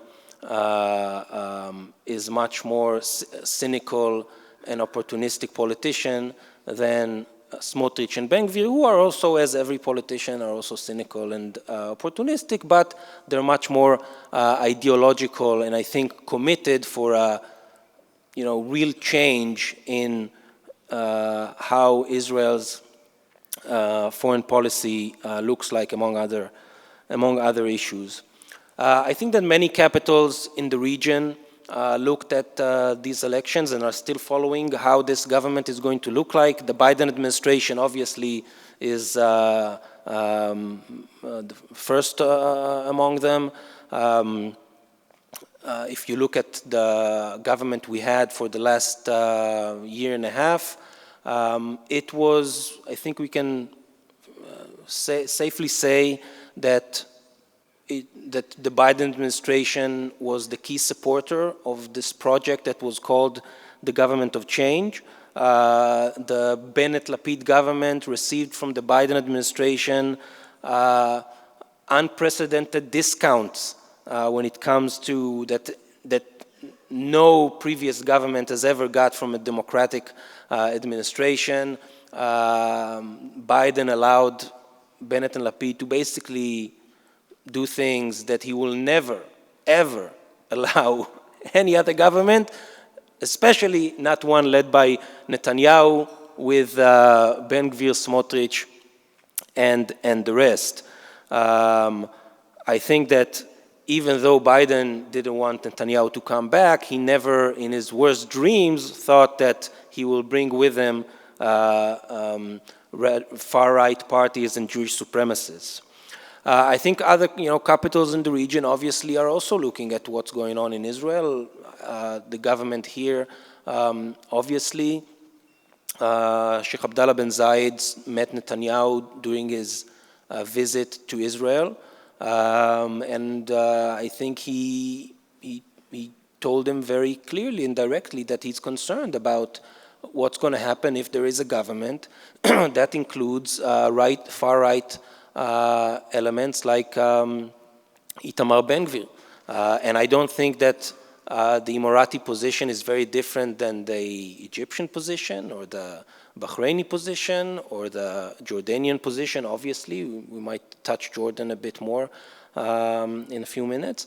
And I think that the overall concern in the Arab world and in the US and in Europe, I think it's more or less the same. Many of people around Netanyahu and also President Herzog in recent days are trying to sort of reassure the international community of where this government is going. They're saying, oh, wait, it's just, wait and see. People come to power, they change their outlook. In Israel, there were even several books written about how people vote right, and then they get the leader that they elect implements left-wing policies. So everyone are now mentioning this again and again and again. But I think this is, at least in my opinion, this is not the case. We're not in Kansas anymore. Okay, this paradigm that might have been true before, I'm not sure it is relevant anymore, because I think for the first time since Netanyahu entered politics, he's leading a government that he has very, very little control on. And on the other hand, he's very dependent on those radical right-wing parties for both his political survival and his legal survival. We have to remember Netanyahu is standing trial in 3 cases of corruption, and theoretically, if this trial ever ends, which I'm not sure, he could go to prison. So one of Netanyahu's key goals is to stay out of prison. And the way to do it is also to try and pass laws that will either stop his trial or suspend it or things like that. even though Netanyahu says he's not going to do it, but he said many things before and did the opposite. And if he wants to do that, he will need the radical right on his side, which gives them a lot of leverage over him. And Mr. Ben Gvir wants to be the Minister of Internal Security. The Minister of Internal Security is in charge of the police and is in charge of a very delicate issue called Haram al-Sharif, Temple Mount, Al-Aqsa Mosque, whatever you want to call it. And he has a lot of influence on the policies in this very sensitive holy site. And Itamar Ben Gvir is one of the things he believes in is that we should build the third temple on the Temple Mount, where the Al-Aqsa Mosque is today. And he's going to be the minister in charge of this compound, which I can understand why this creates concerns. It doesn't mean that the first day Ben Gvir will enter office, he will order the police to lock down the Al-Aqsa Mosque and to call in bulldozers to destroy it. Okay, of course not. But it doesn't mean, but on the other hand, it is quite reasonable to think that he will take certain policies to change the status quo in the Haram al-Sharif Temple Mount compound. Itamar Ben Gvir went to the Temple Mount regularly as a member of Knesset and before. I'm pretty sure he will do that as a minister. And when the Minister of Internal Security goes up to the Temple Mount, that's a reason, that at least that has the potential to escalate things. His colleague, Mr. Smotrich, wants to be the Minister of Defense. The Minister of Defense is not only in charge of the IDF and the security budget and our alleged nuclear weapons, he's also in charge of policy towards the Palestinians. He's the point person in the government for the West Bank and Gaza. And Smotrich is a person who supports annexation. He obviously opposes a Palestinian state, but more than everything, I think he supports also basically the removal of the Palestinian Authority, which could also create some problems. So again, it doesn't mean that Smotrich, if he gets the Ministry of Defense, which I personally don't think he will, but he still demands it at the moment, and he has a lot of leverage over Netanyahu. It doesn't mean that on the first day he will go to war, but there are many, many things that as a Minister of Defense you have almost the sole authority on. For example, the policy in the Jewish settlements in the West Bank and other issues relevant to the Palestinians. I think that Netanyahu will have a very hard time controlling those two ministers, and he will have to, to let them implement their policies, which could create a lot of tensions both regionally and internationally. I think another issue two other issues that dramatically changed that are connected to each other are obviously Netanyahu comes back to be the prime minister after the Russian invasion of Ukraine. When Netanyahu was prime minister, one of his claims to fame was his close relationship to Vladimir Putin. He put up in previous election campaigns, he put up huge billboards across the country with pictures of him and Putin, and the headline was "From a different league" to show how close he is with Putin. Today, I don't think it's such a good idea to tell the world that you're so close to Putin, which will create a challenge both for Netanyahu personally, because what is he going to say? That he's not friends with Putin? That will create him problems with Putin. And on the other hand, how he tries to maneuver this with the rest of the international community. Today, that's, with all due respect to our issues in Israel, internationally, the Ukraine war is the #1 issue. And the previous government was under pressure from the US to take the US side. It did not, or at least it did not do it completely. It tried to balance it.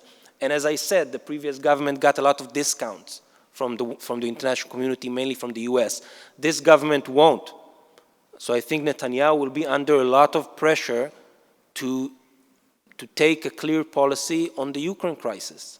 And I think that what he will try to do, he already hinted at that he will try to do, funnily enough, what Naftali Bennett, his predecessor, did, and to try and say, oh, I will mediate a ceasefire because I have good relations with Putin, I will try to do it. The Biden administration allowed Bennett to do this. With Netanyahu, unclear. But there is a sub-issue connected to that, which is Iran. Netanyahu's claim to fame was also Iran. He was the Iran guy, right? He went to the UN, gave the speech with the cartoon, the red line, all of that, threatened to go on a military strike, fought against the nuclear deal with Iran. Now the whole thing is at a different place. Politically inside Israel, Netanyahu got political power from fighting with President Obama over the Iran deal. Right now, there's no Iran deal. And I don't think there will be in the foreseeable future. Iran today is an ally of Russia in killing Ukrainian civilians. And the international community actually takes unprecedented steps against Iran, to see countries like Germany leading the EU to impose more sanctions on Iran over the cracking down on the protesters or on the support for the Russian aggression in Ukraine. And I think that on the one hand, it's sort of an implementation of what Netanyahu has been calling for years, but usually Netanyahu needed this tension over Iran for his domestic political considerations. Now he doesn't have that. And so it's both a challenge for him, but also a big opportunity, because he can really try and forge a real partnership with the Biden administration and the rest of the world on the way forward on Iran, that at the moment is very close to a nuclear weapon with nothing holding it back. Several days ago, Netanyahu's closest confidant, Ron Dermer, who was our ambassador to the US and I think will be either our next national security advisor or a senior minister in charge of national security issues under Netanyahu, said that people are going to be pleasantly surprised from the new government. Unclear to me how exactly, but this is what Netanyahu and his people are saying, which means that the burden of proof will be on their shoulders. And Netanyahu, at least at the beginning, most of his efforts will be to contain the more radical parts of his coalition, which means everybody else other than him. Netanyahu finds himself these days as the most, if you can say it, most left-wing element within his coalition, which is not a place that he loves to be in. He has nobody else to share the blame with for stopping crazy ideas from being implemented. He has nobody else to say, I really want to do it, but he's not letting me. So he has a lot of burden on his shoulders in order to prove to the world that it will be pleasantly surprised. Thank you. Thank you very much. And first of all, I would like to thank ECSSR for those two big, countdown. It helped me keep the time. But on the concept of hopes with pleasant surprises, I would like to turn now to Ofer to see if he's got the same type of homes for pleasant surprises. I don't know if you've got anything pleasant to tell us. But I will tell you about Ofer that he is an Israeli journalist, also former member of the Knesset, though he would give us some sort of insights about how the Knesset works. But before that, he was also a soldier, and he fought, he's a paratrooper, he fought in Lebanon. He lost, he suffered a loss in Lebanon as well. But he came back to start talking about peace. And one of his positions was on the impact of the settlements as a way of obstacle for peace. And I'll turn to Ofer and ask him if he can shed some light. How does he see this formation of the new government leading to either peace or not? Thank you. Thank you very much. I want to thank the ECSSR for this opportunity and all the dignitaries present. I'm also here, I'm no longer a practicing journalist, I'm a senior researcher with the INSS, the Institute for National Security Studies in Tel Aviv, and we'd very much like this to be a beginning of a cooperation between the INSS and the ECSSR. I think we could contribute to each other's understanding in many ways. And once again, thanks again for your invitation and this opportunity to speak before you.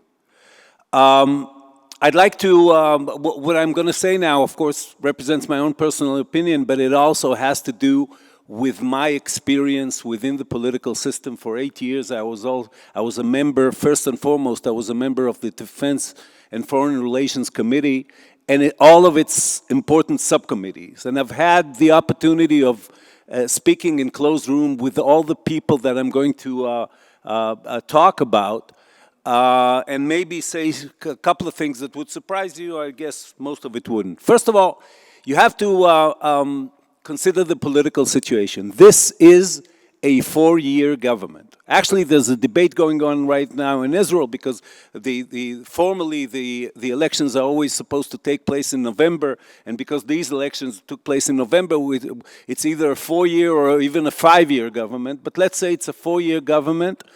It has internal cohesion like very few former governments in Israel. Its members were forged together by their year and a half in opposition. The last year and a half, Israelis have been hearing that Likud's going to break up, that the pact between Likud and the ultra-Orthodox, the Haredi parties was going to break up. They were forged together, and this is very important, and they come in hungry, which has been Likud's problem for most of the 40 years that it's been in power. Most of the ministers are new. This is important vis-a-vis what I'm going to say next, and it's a new experience and a very exhilarating experience to enter into a government office, have all this power to do things, and so on. The other thing has to do with Netanyahu himself. Of course, Barak spoke of his legal problems, which may be the one element that could break up this coalition. Personally, I think Netanyahu's trial is going to go on almost forever. But we don't know, and of course at any point, he was close in fact to signing an agreement and agreeing to leave politics. I don't know if that happens again. This is like a black swan that we will take out of the discussion for now. Netanyahu himself sees this government much in the same way, and even more so, than it did the government of 2013, which Yesh Atid, the party that I belonged to at the time, was a member of. He sees himself as a giant among dwarfs. He looks around the cabinet table. He doesn't see many allies, and he sees people who he sees as pertainers to his throne. It used to be Lapid and Bennett in 2013. Now it's Smotrich and Ben-Gvir. And he has one important ally, which is a person I would direct a lot of attention to, which is Aryeh Deri. Aryeh Deri and Netanyahu are close friends. They've shared a lot of political experience. And Deri, who's I know very well and is a complicated person, Deri knows that his people, the supporters of Shas, and by the way, it was mentioned a lot that it's unprecedented, the Haredi presence in the Knesset. The Haredis were 18 seats in the Knesset 2013 as well. The numbers have not changed that much. The only person that Netanyahu will really consult and speak of with is Deri, And those of you who come in touch with him, please bear that in mind. Now, for Netanyahu, this is a legacy term. Okay, whether it's this term, whether it's going to be until he's 87, like Amit mentioned before, or 187, but this is legacy term. This is a legacy term not only because he doesn't know how long he's going to be prime minister, but also because within the next 4 years, two things will happen. One is Iran will get so close to the threshold of becoming nuclear that this will become a practical problem for Israel, and you have to consider that Netanyahu looks at Iran in almost religious terms, and of his role. He was once asked how he'd like to be remembered, and he said, I'd like to be remembered as the protector of Israel. And it means first and foremost as the protector of Israel against the threat that is Iran. The other thing is that within the next 4 years, we may see a change in the Palestinian Authority with the passing of Abu Mazen. We don't know, of course. I wish him health, but he's, 84 years old now? So we may see that. And those two things are the two sort of black swans that Netanyahu is facing. I would like to say about this. I spoke to Netanyahu quite a few times, and I am of the opinion that Netanyahu's analysis of the situation is not much different than from mine. And I would be considered on the left wing of Israeli politics. I think Netanyahu understands that the Palestinian problem is first and foremost Israel's problem. And I'm, as Amit said before, very few Israelis are opposed to the Abraham Accords, and I welcomed them, and I think they are very, very important to Israel's existence in the Middle East.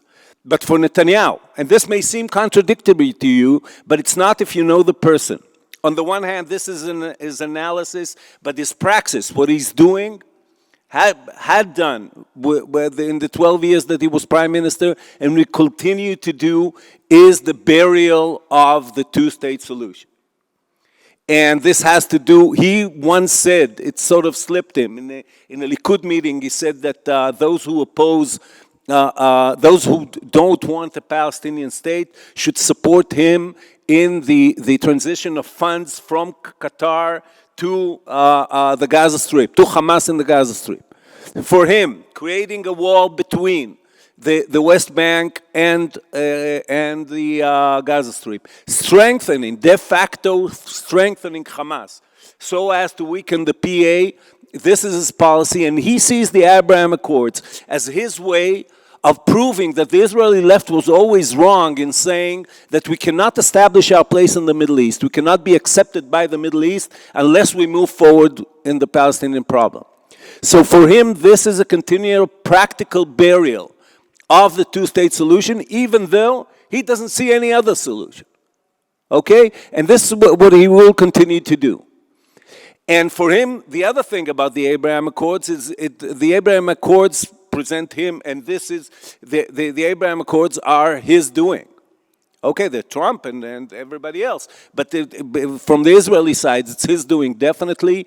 This establishes him not only as a leader who could bring peace, but as a leader who could bring peace on his own terms, without the Palestinian issue. And once again, I'm saying he left us with this problem. It's our problem. It's a very, very Israeli. It has to, in my mind, to do with Israel's existence as a Jewish and democratic state. But I'm talking from Netanyahu's point of view.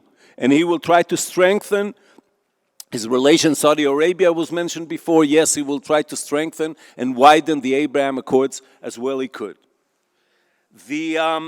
The other thing, and Barak mentioned this, has to do with Israel's place in the world. One of Netanyahu's declaration, and he believes that very deeply, is that during his term, his mission was to turn Israel into, I wouldn't say a superpower, but at least a regional power, economically, with innovation. He keeps talking about the strength through innovation and so on. And this is where he will try to navigate Israel's place within the global power competition vis-a-vis the US and China. Now, a lot of what's going to happen with the US, and Barak mentioned this, is going to be decided on the American side. And the outcome of the elections that we still don't know, you know, the counting of votes is still going on in the United States, will determine a lot. And in my mind, as someone who sees the American escape from the Middle East, which is the only thing that the Obama administration and the Trump administration and the Biden administration have in common, I see that as a danger to all of us. I always thought, I wrote an article when I was a member of Knesset 6 years ago, that the new, what I call the deal of the century, the real deal of the century, is Israel with its allies in the Middle East, with what was that I call stability-seeking countries, the UAE, of course, and the other countries that are part of the Abraham Accords, and some countries that are not, should come to Washington and present to the Americans a vision of a Middle East led by America's allies. I don't think it's going to happen with Netanyahu. I don't think it's going to happen with Netanyahu vis-a-vis the Biden administration, and we don't know what's going to happen in 2024. But Netanyahu will try to navigate all of this to strengthen and deepen the Abraham Accords on the one hand, and to keep Israel in a sort of open position vis-a-vis the US, China, Europe, and so on. And I will say one last thing on this subject. What was called the government of change presented no change at all in Israeli policy, but foreign policy, security policy, and I would say internal policy as well. The position, Barak mentioned that Naftali Bennett tried to mediate a ceasefire in Russia-Ukraine. It was the other way around. It was not that Israel became neutral or had to maintain a neutral position because it was mediating. It mediated in order to justify its neutral position, which came out of a very narrow view of its role and a very narrow sort of scope of interests, based mostly on the, I don't know, the ability of the Israeli Air Force to bomb targets in Syria. And from a very, in my mind, weak and even frightened view of our place in the world and our place in the Middle East. And Netanyahu will try to navigate this, but he will do so from a much stronger position of power than the leaders of the outgoing government.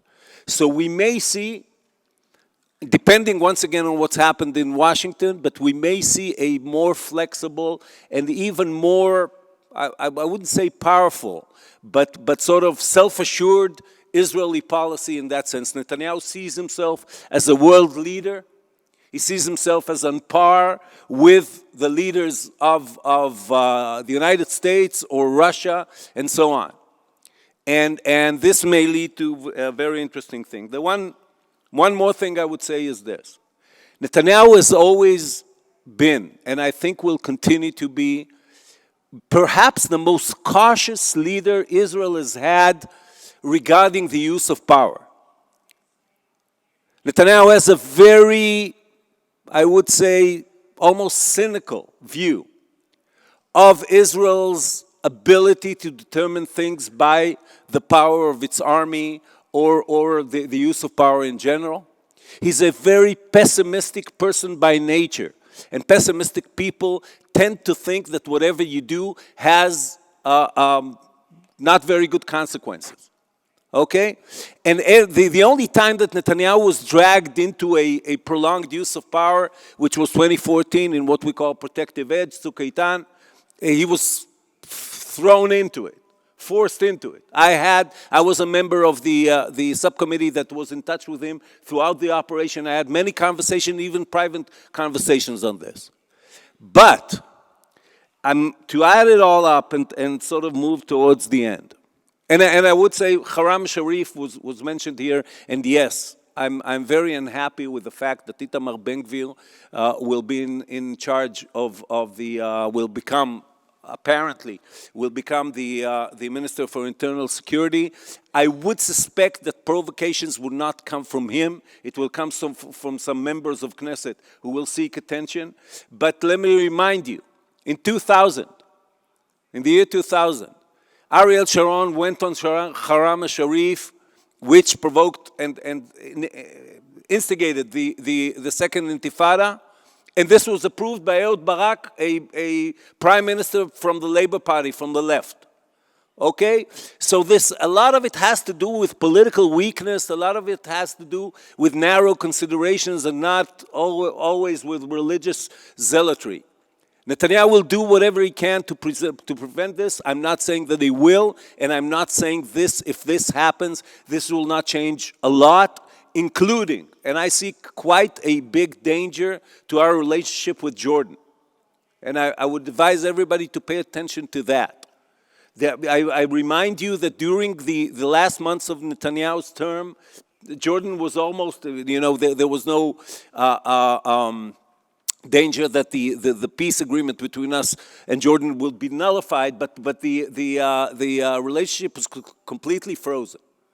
And anything having to do with Haram al-Sharif, I don't need to tell you that, could result in dire consequences outside of Israel and within Israel, because the reason that we had the riots in 2021 in what we call Keeper of the Walls, the operation in Gaza, it was because it started with events around Haram al-Sharif. So I'll say this, generally speaking, and Netanyahu's intent is to lead personally, is to lead cautiously, is to strengthen the ties between Israel and the stability-seeking states or entities in the Middle East, so as to solidify any kind of pact vis-a-vis Iran, and so as to practically move us even further from a two-state solution or any other political solution to the Palestinian problem. Probably what will happen will be determined by events that he does not, or we cannot foresee right now, by what I call black swans. And once that happens, I think the influence of the UAE, of Israel's allies in the Middle East, will be very, very important. The one thing that Netanyahu does not want to do is to watch what he considers to be one of his most important achievements go down in flames because of unforeseen events. And regarding Iran, we will have a lot of time to talk about it, unfortunately, and a lot of events happening between now and then. But yes, when Netanyahu wakes up the day after he received the mandate or his government is sworn in, the first thing on his mind will be Iran. Thank you very much. Thank you very much. Government or outcomes that will be decided by black swans. Yes. Makes us wonder and pay a lot of attention. But one thing you've mentioned was the impact of the U.S. on this government. And I think this is a segue to go to David Markovsky. David is the director of the Koret project at the Washington Institute. Somebody who's been looking very carefully at the Israeli-Palestinian issue. He wrote on it. He's a keen observer. And maybe you'd follow up on what we've just heard. Thank you. Can you hear me okay in the back? Okay, good. I want to thank ECSSR for its hospitality. It's my third trip now to the Emirates. And it's beginning to feel very much like home almost. It's very natural. When I made my first trip here in 2020, it was all, it seemed so beyond anything I could have imagined. And now I feel the friendliness of my hosts, and it's very natural. And I hope to get to know many of you more. And I want to thank you for this kind of invitation.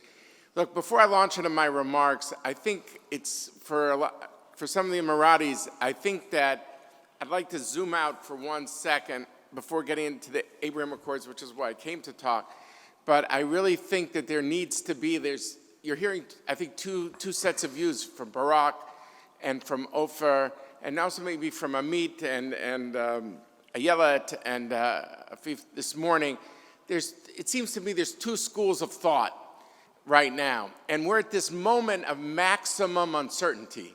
So if I was an Emirati sitting here in this room in Abu Dhabi, I might be a little confused and saying, okay, what is it exactly? Is it going to be a government with Bibi in charge, where he's going to be able to maneuver events? Or is he going to be hostage to events because of the forces he's unleashed with the inclusion of this party, Bezalel Smotrich and Itamar Ben-Gvir, that we've all been referring to? These are two very different scenarios. One scenario, let's say, those that say Bibi is hostage, is to say, this is going to be such a bumpy ride that if I was on an airplane right now, I'd want to put the tray table in the upright position. I'd want to fasten my seatbelt and embrace, because it's going to be, very turbulent for the next few years. And this is not what I signed up for in the Emirates when I did this Abraham Accords. Because Itamar Ben-Gvir could be the police minister, Minister of Homeland Security, with, in charge of the police, and Barak is 100% right. Whoever has that job is in charge of the Temple Mount / Haram al-Sharif. Smotrich could be defense minister. Putin could be embraced. All these things are not just a problem, for the Emirates and Israel and the Abraham Accords. They're a problem for Israel and the United States' relationship. And that leads me to the other view, which says, if there's one term to take away from this session, to remember, historically, is Bibi is risk averse. That is his history. That's what we heard from Ofer, which is he's very experienced. You may like him, you may not like him. Him and Aryeh Deri, the leader of the Shas party, who's been at this since 1984, have incredible experience, and they will be able to fly this plane.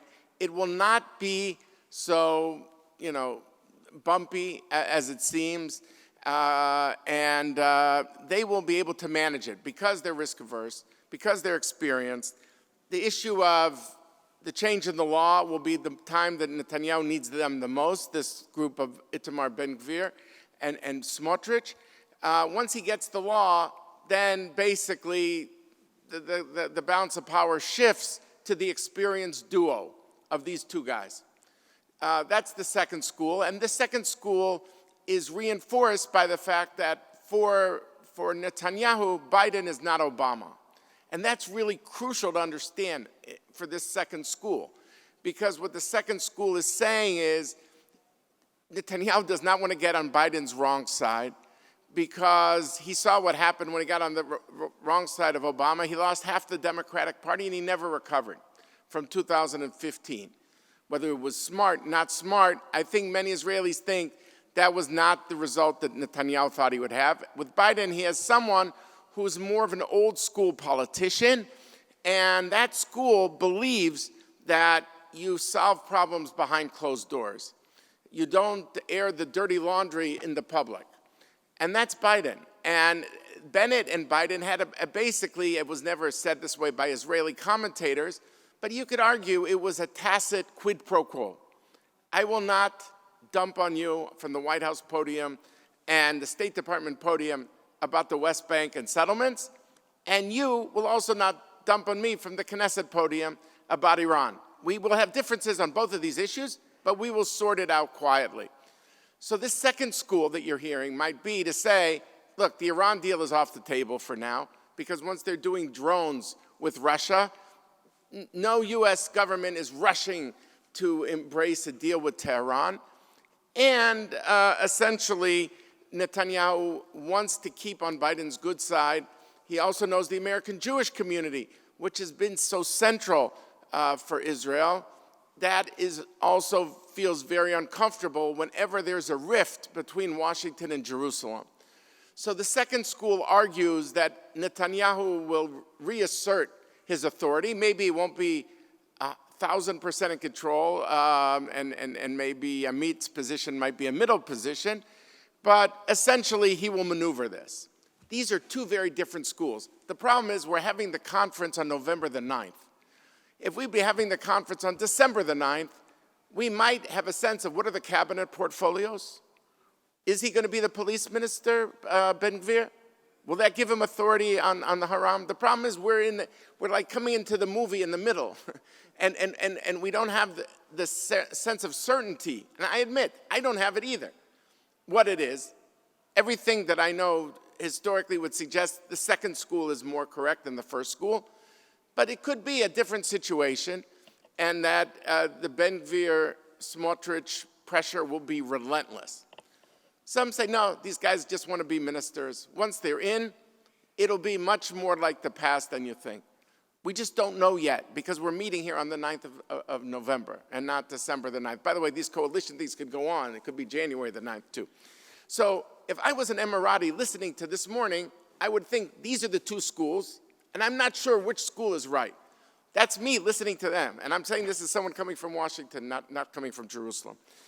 So I admit it's confusing that we're in this moment of top uncertainty right now. I think we'll have more certainty in the next month or two. Let me then now maneuver over to the Abraham Accords, which I think is, like you heard this morning, it's one of the rare moments that Israelis agree. They can't always agree if it's light outside or dark outside, but they all agree this is fantastic. And there's no question about that for them, and that's an important point of view. It's important because this also has a chance, unlike the other peace agreements, of peace between governments with Egypt and Jordan, where you can call it almost a mukhabarat peace, where it's about exchange of intelligence information, about destabilizing forces like Al-Qaeda, ISIS, Hamas, Islamic Jihad. This is about economics and the future. And it has been like a rocket ship, and how in a short time it has been so successful. So this is qualitatively a different kind of peace that Israel's had before. It's more hopeful. It could have more of a popular base. When you think of 450,000 Israelis came here largely during a pandemic, imagine the potential as the pandemic recedes. When according to the Israeli Trade Ministry, $1.8 billion is going on in trade between these two countries in 9 months alone. And that does not include software, is my understanding, and it does not include the defense cooperation, which is not talked about in public. We are talking about something that is far beyond anyone could have imagined just within 2 short years. So I think the future here is very bright. I do think a lot of credit should be given to Sheikh Mohammed bin Zayed for his courage. Harry Truman, who was the president who established, who recognized the state of Israel, also from my home state of Missouri, he said, men make history and not the other way around. Today, maybe he'd say women make history too, by the way. But he said, in periods where there is still leadership, where there's no leadership, society stands still. Progress only occurs when courageous and skilled leaders seize the opportunity to change things for the better. So on one hand, there's a lot of hope because you have leadership that have helped make a difference. And it's also hopeful because these are two countries that never fought each other on the battlefield. They don't share a common border. Compare the Egypt-Jordan peace treaty with this one, with the Abraham Accords. Those treaties are about where do the military stand, on what side of the line? What are the restricted zones? What are not the restricted zones? Here, there's no restricted zones. There's no past. It's only about a future. So it's very hopeful. And we'll see about the midterm elections. Just as we speak, they're still counting the results. But I do think for this president, for President Biden, it was very important to hear what he said this summer on a trip to the Middle East. He talked about regional integration. And what he said at the Arab Summit in Jeddah, he talked about the Middle East. He said is more, if I have the quote correctly, he said that that it's more about opportunity than it's been before, that now Americans are not on a battle mission for the first time since 9/11. This gives hope, I think, that it could be if he loses one of the houses of Congress, and we'll find out soon enough, and he can't get bills through Congress. What happens in America, the rhythm of America is the president becomes more of a foreign policy president because it tends to be the one area he can make a difference. And I really think, we had heard that Sheikh Mohammed might be coming to Washington. The two of them, with the new Israeli leadership, I think these are people who can say, okay, now let's take it to the next level. Let's take this regional integration to the next level. And I agree with Ofer that, Netanyahu sees himself as a kind of certainly a regional, if not even a world figure. He's going to want to be part of that as well. So we'll see how the Prime Minister takes it. And he has to take into account what His Excellency Abdullah bin Zayed said, that if there's a new government in Israel, that might hurt things. And that's something he needs to take into account, whether it flips it from one school to the next school, the Bibi is a hostage or Bibi is in charge. And again, there could be variations a bit in the middle, but I think this is something to remember. Where do I think Netanyahu will want to make a difference? I think he's going to want to double down on the Abraham Accords. That for him is like, as a legacy issue, some of my colleagues have mentioned that, the legacy part. I think if he tries to get closer to the Saudis, I think it's very important Emiratis to understand it's not at the expense of the Emirates. He's going to want to be extremely close to Sheikh Mohammed. I have no doubt about that, because he sees in Sheikh Mohammed to be a real leader. But I think my guess is if I had to make a bet on anything, I would bet the following scenario, that within 2 months, Amit Segal is going to report on Channel 2 the following news item. Breaking news, we have just gotten word that Prime Minister Netanyahu met last night in Neom or somewhere with Sheikh Mohammed bin MBS, Mohammed bin Salman, to discuss things. Now, what will they be discussing? Now, coming from Washington, this might sound to you like a mu'amara, a conspiracy. But this is the Middle East, and sometimes, as one Arab diplomat says, it doesn't end with the mu'amara, sometimes it begins with the mu'amara. So I predict, this is Amit Segal's story on Channel 12, within 2 months. It goes like this. There was a quiet meeting between MBS and Prime Minister Netanyahu, and this is what Prime Minister Netanyahu put forward. You're having a lot of problems with Washington. I know that's what you really care about the most, is U.S.-Saudi relations. And we understand that for you, Saudi-Israeli relations is only a derivative of U.S.-Saudi relations. And you're having trouble with the administration, price of oil, a lot of different issues. I can help you. I can help you. But you have to help me. It is going to be like a three-way triangle. I help you in Washington. You help me making gradual steps. So I think for this Prime Minister, the Abraham Accords is going to be more and more central. He will try to both, at the same time, deepen it and broaden it. Broaden it for him, clearly the prize is the Saudis. But deepen it means here, too, because he knows this is the real partner who really wants to see this regional integration.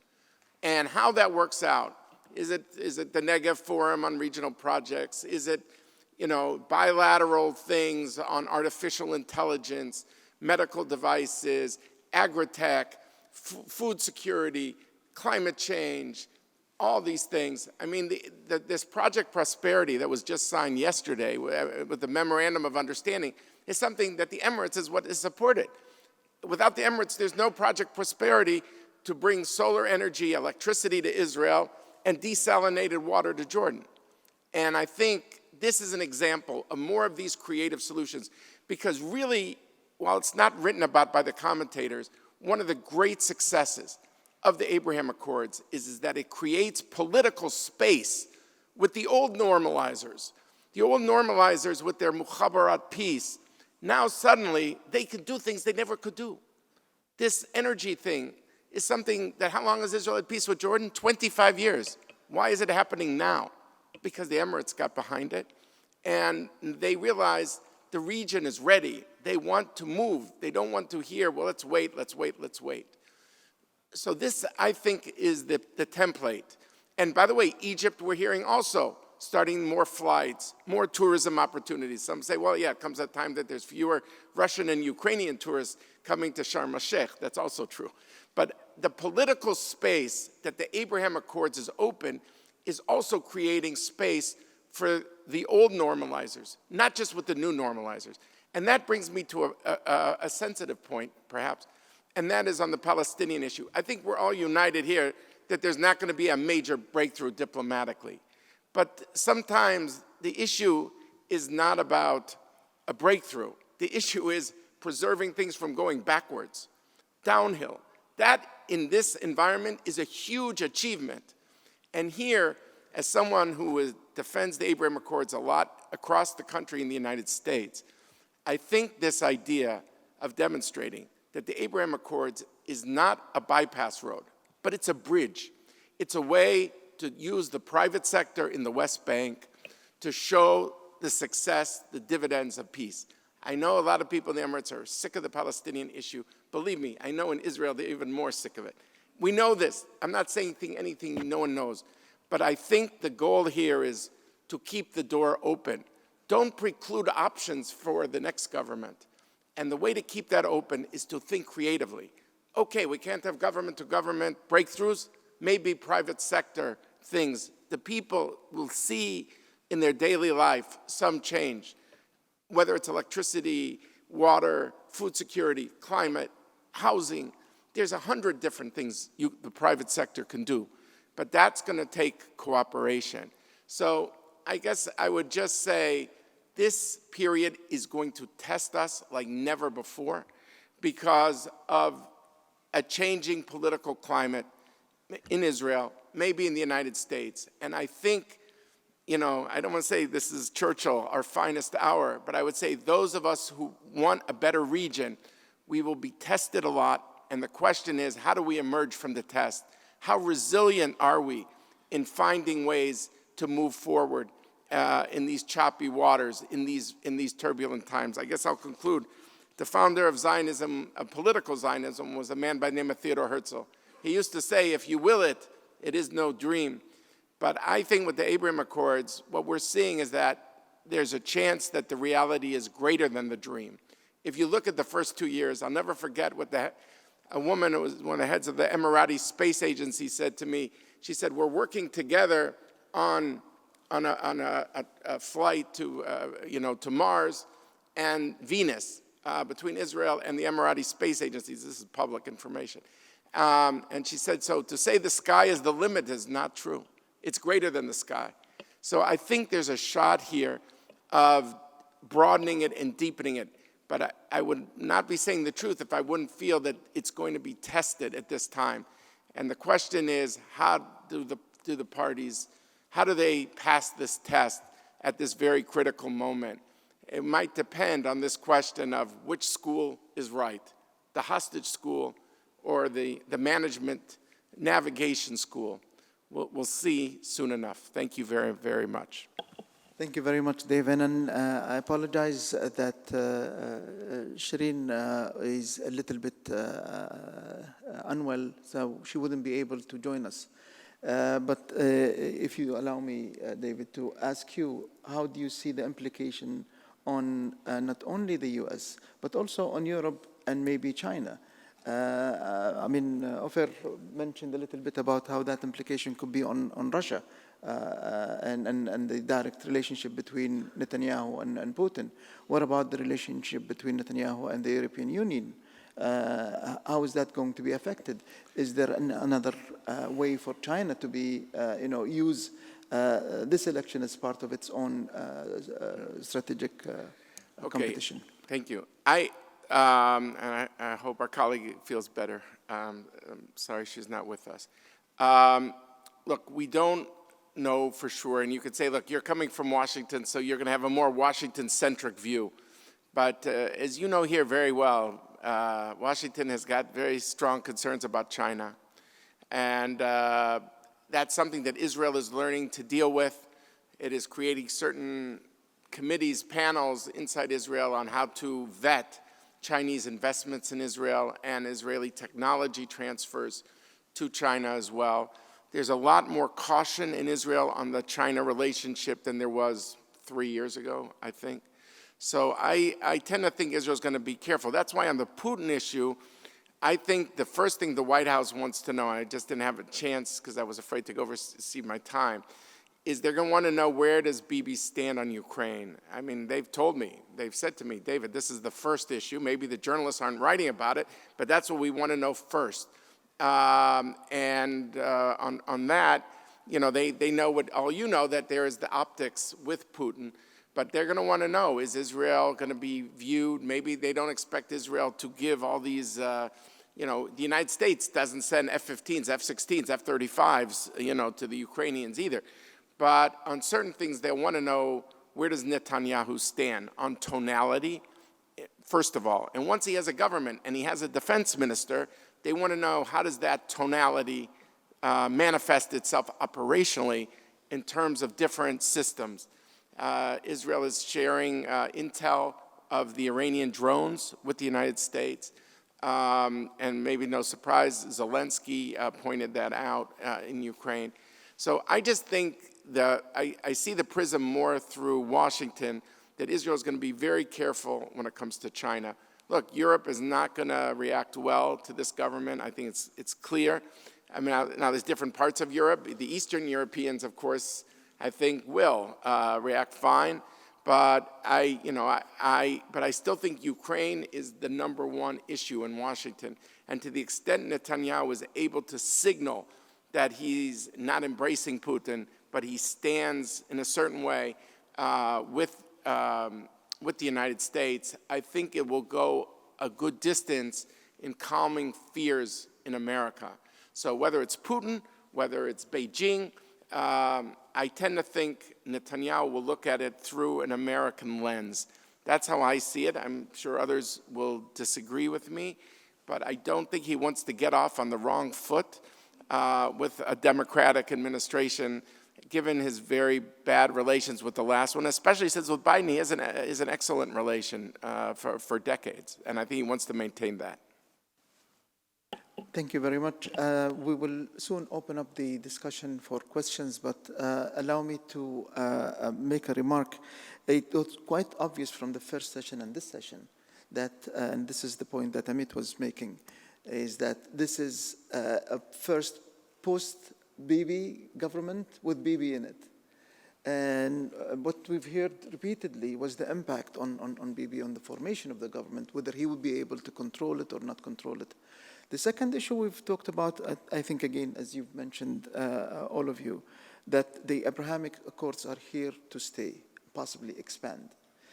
You've mentioned Saudi Arabia, and Ferry also mentioned Saudi Arabia. But we also remember that Saudi Arabia, in the last meeting at the General Assembly, was trying to revive the Arab Initiative, the Arab Peace Initiative, because, again, it's a legacy for King Abdullah.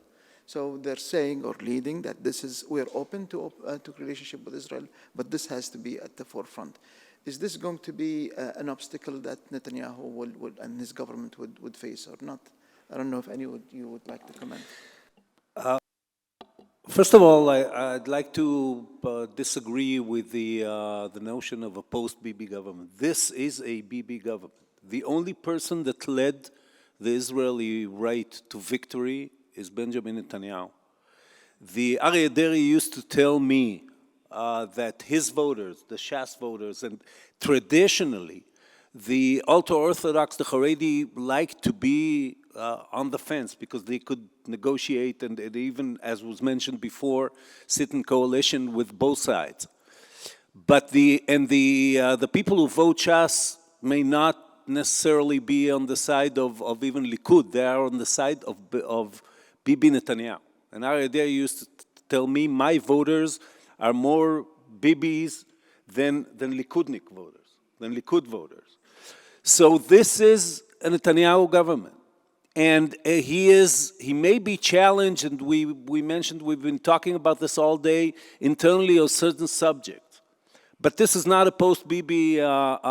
Actually, the problem lies with the other side of the Israeli political map, where what was called the change bloc, or whatever you want to call it, was centered around the single idea, which was just not Bibi. And now is falling apart. If you read, even symbolically, Lieberman and Gantz are not ready to recommend Lapid to get the mandate to form a government, even though, of course, it doesn't have the numbers anyway, just to signify that this is not a bloc, and the whole idea was, even on a personal level with Lieberman, was just not Bibi. So this is a Bibi government, and I don't think these are post-Bibi times in Israeli politics, and the time will come, but and maybe this event precipitates it, but this is not where we stand right now.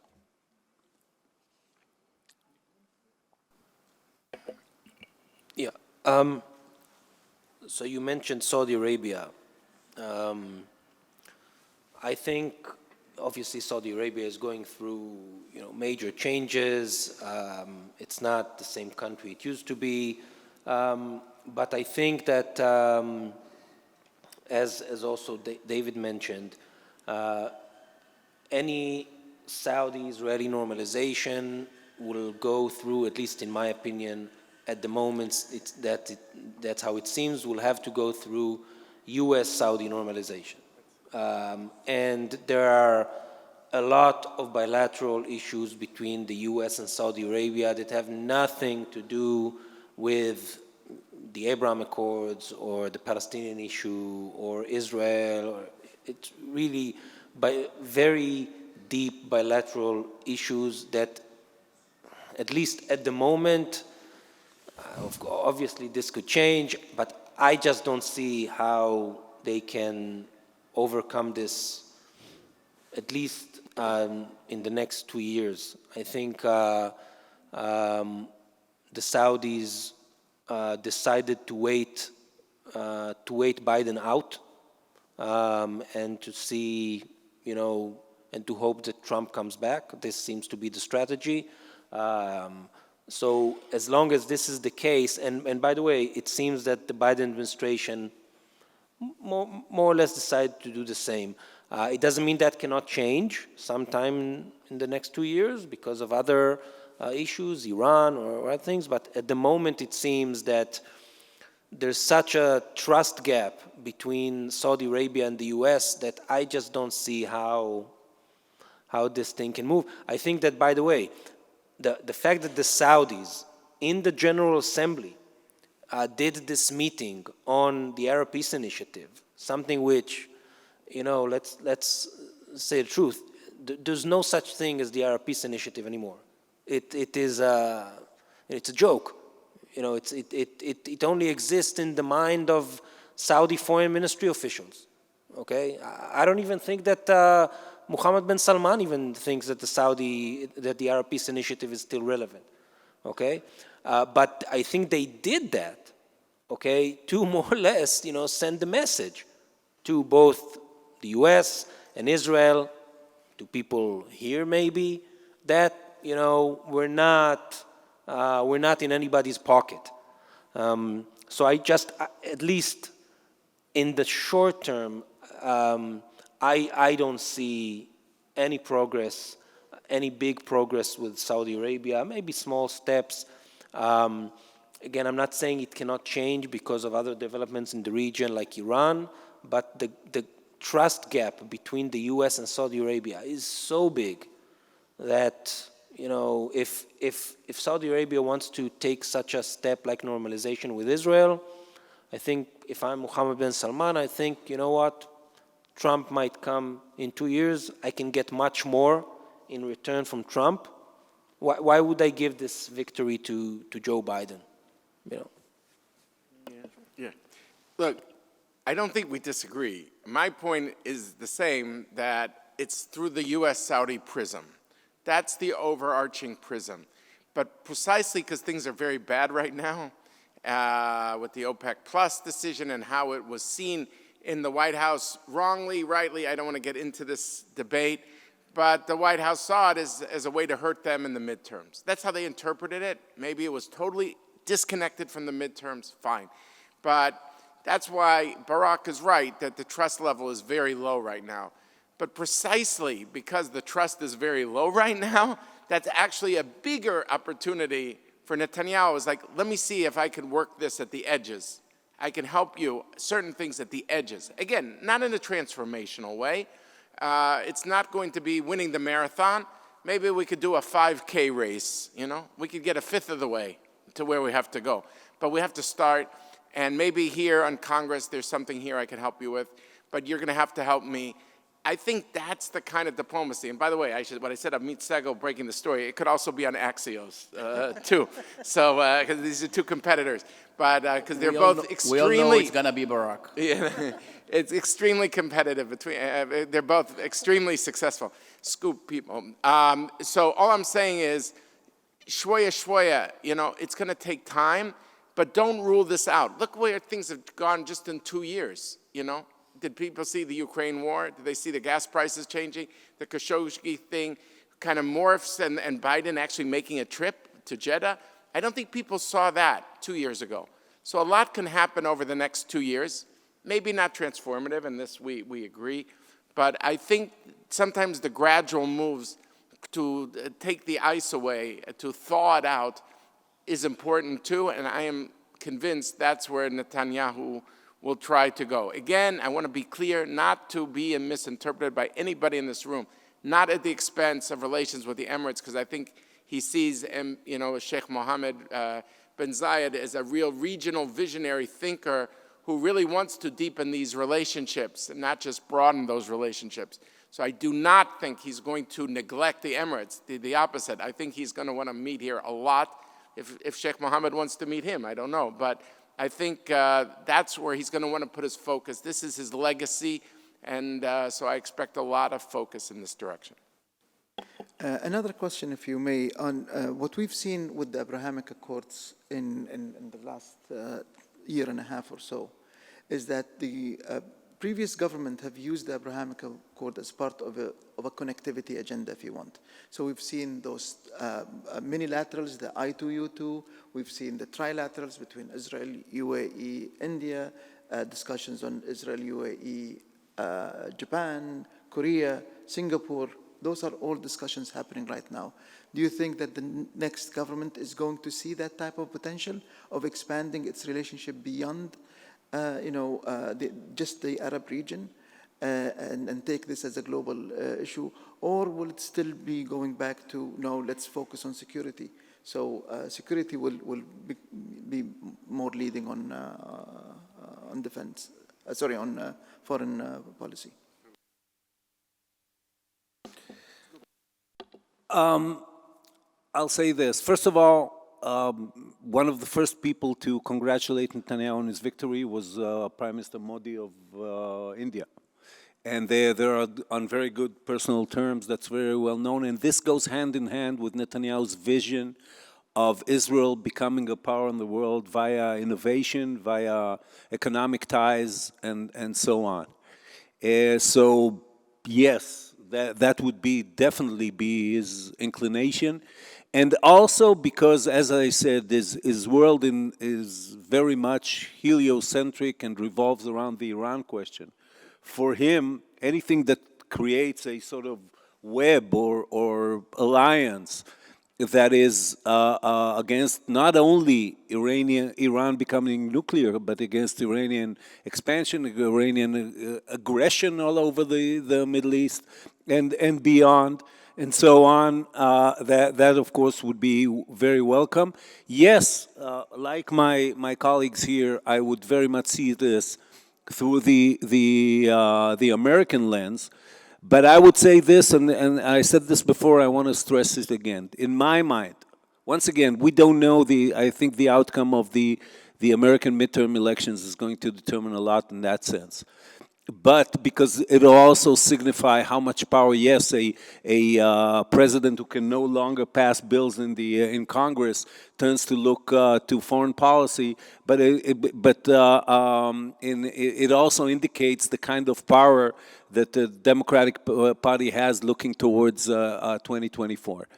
And in my mind, a lot of it should come from us, that is, Israelis, Emirates and so on, Emiratis and so on, to the U.S. The U.S. is so concerned with China now. I don't know how many of you have read, I'm sure a lot of you have, the recent document of national security strategy put out by the Biden administration a couple of weeks ago. It's so centered on China that anything that we do together and brings forward some kind of vision that the United States sees as strengthening its position via its allies vis-a-vis China would be welcome. And therefore, I think it's up to us to do this. And when I say us, I mean, of course, people in government, but also think tanks such as ours and so on. Because the seeds are there, because the ideas are there, and because the initiative, I think, could come from the Middle East to Washington and not the other way around. I think Netanyahu, who was the prime minister when the Abraham Accords were signed, and had a lot of, I think, built the infrastructure over the years since he went back to the prime minister's office in 2009. He built the infrastructure that allowed the Abraham Accords to happen, even though at the end of the day, if you ask Netanyahu on July 1st, 2020, if he wants to annex the West Bank or to go to the Abraham Accords, he would tell you, I want to annex the West Bank. Okay, he got to the Abraham Accords, to the last point of it, sort of out of, he had no better choice. And I think that today, obviously, after the Abraham Accords, he realized how, obviously what was the right decision, that it was the right decision.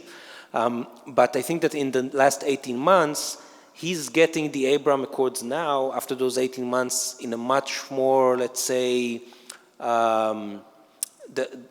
much more mature place, meaning that we passed the honeymoon stage, all the parties are over, and a lot of things started. Okay, and now, we have the Negev Forum, we have the I2U2, we have, all the basic agreements already signed, there's a flow of people, of goods, of money, everything is there, okay? It's just now, he has a real choice, I think, between, taking this to the next level or let it get stuck. And I think there is a risk. It's not, I don't think that it's a given that the Abraham Accords will continue on moving forward. Okay, I hope they do, because I think it's the biggest breakthrough in Middle East peace in the last generation.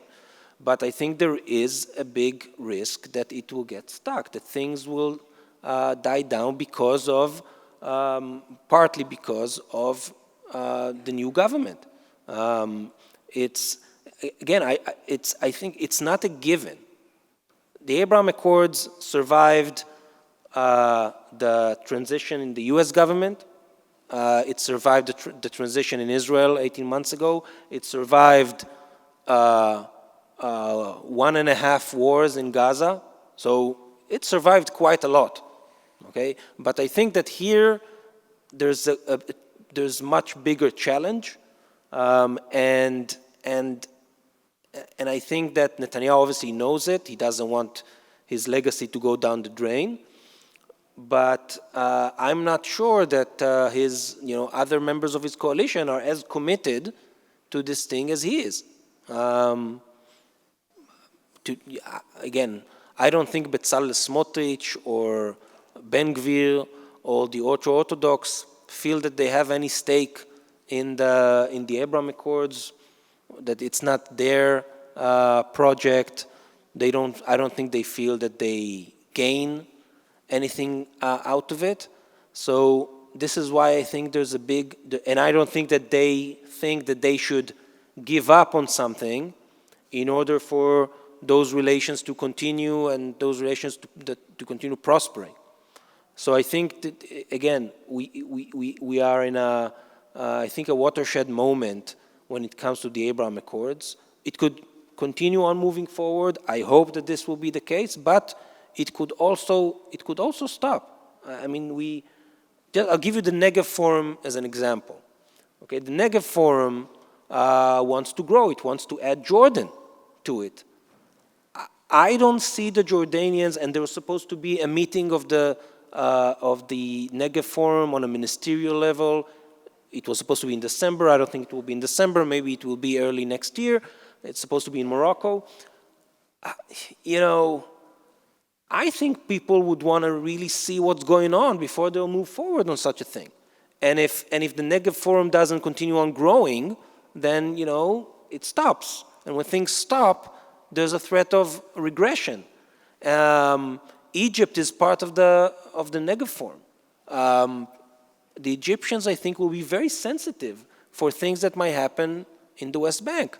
So I think that there are a lot of challenges that you can easily see how, with this kind of government, things can escalate and have a negative influence on the Abraham Accords.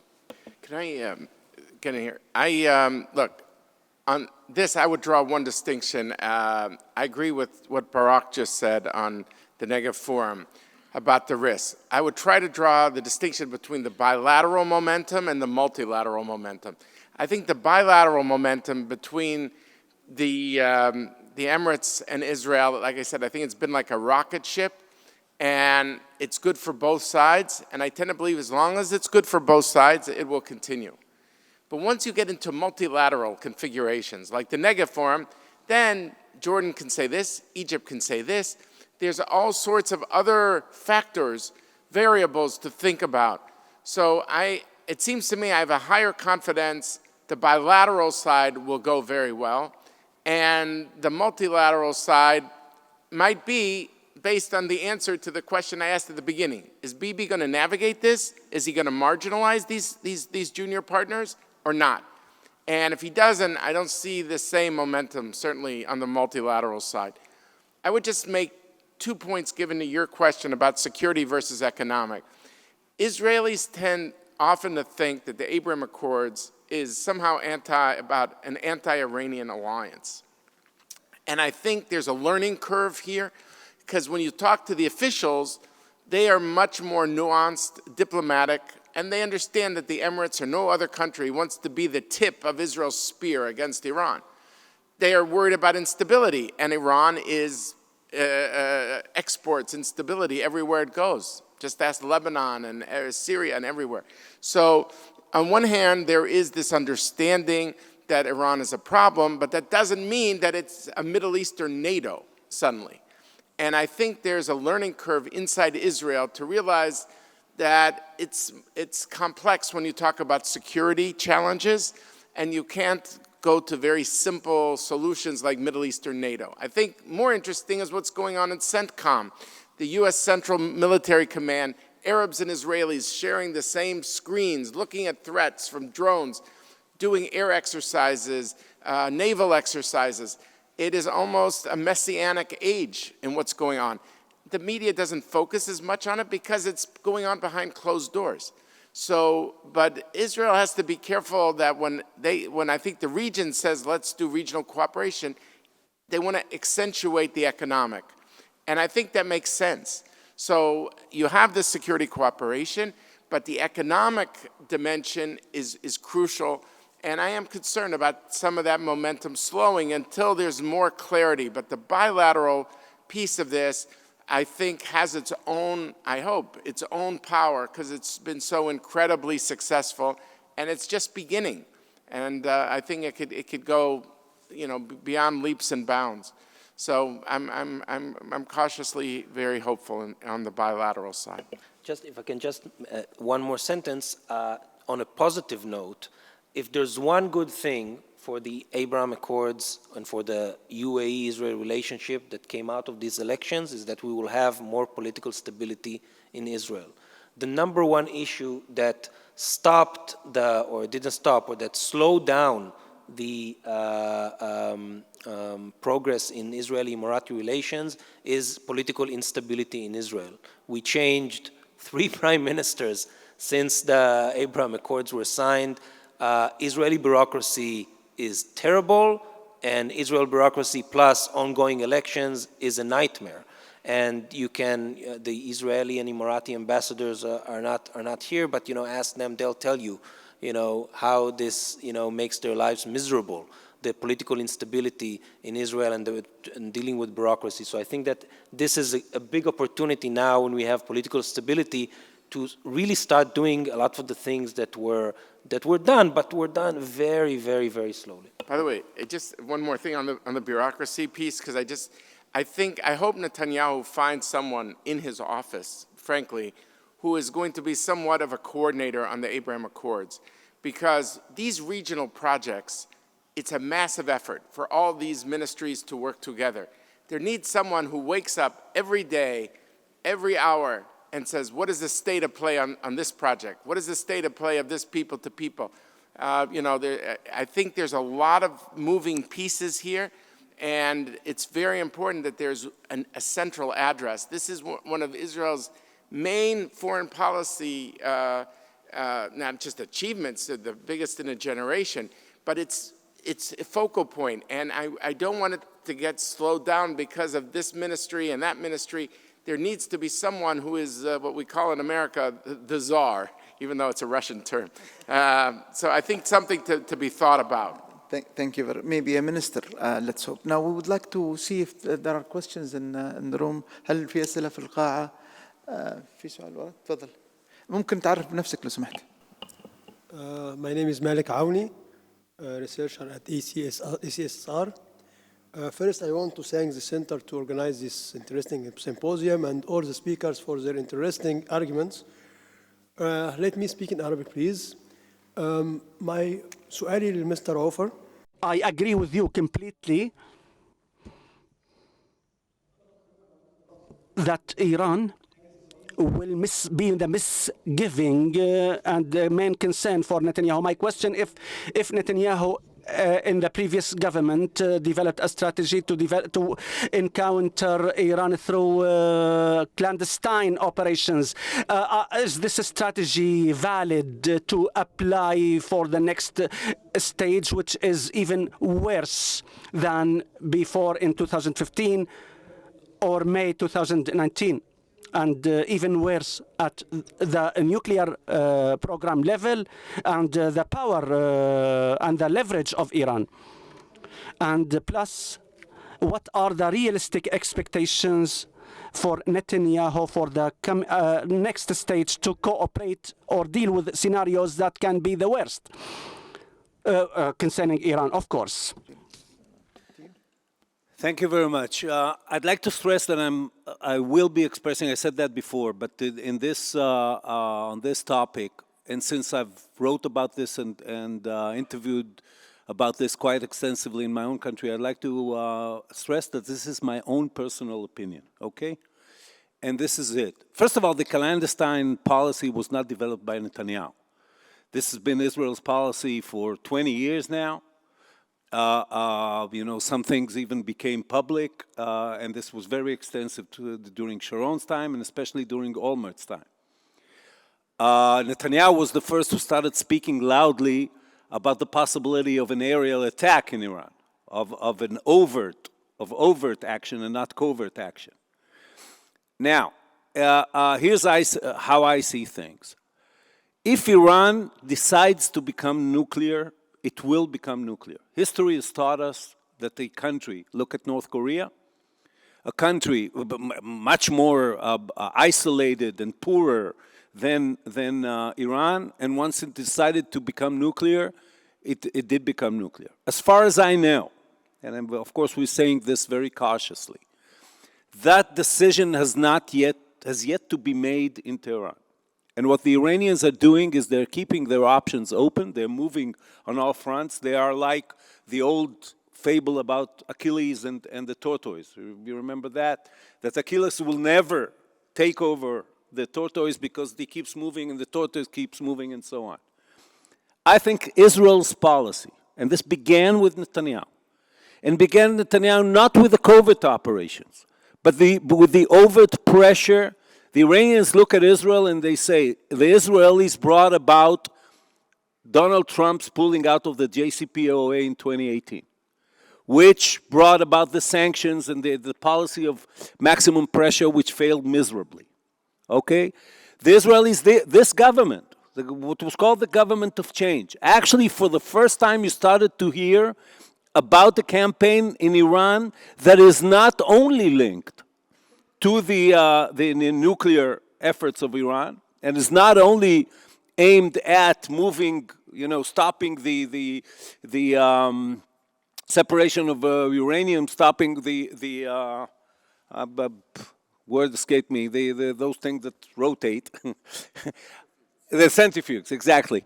Stopping the centrifuges, but there was even a leak to one of the newspapers that we are going to pressure the upper echelon of the Iranians, what was called the spoiled people of northern Tehran, so that they will influence the government and so on. And to me, that pushes the Iranians closer to the decision to make a bomb. And I've been criticizing my government very adamantly about this. Now the situation is different because Iran is a threshold state right now.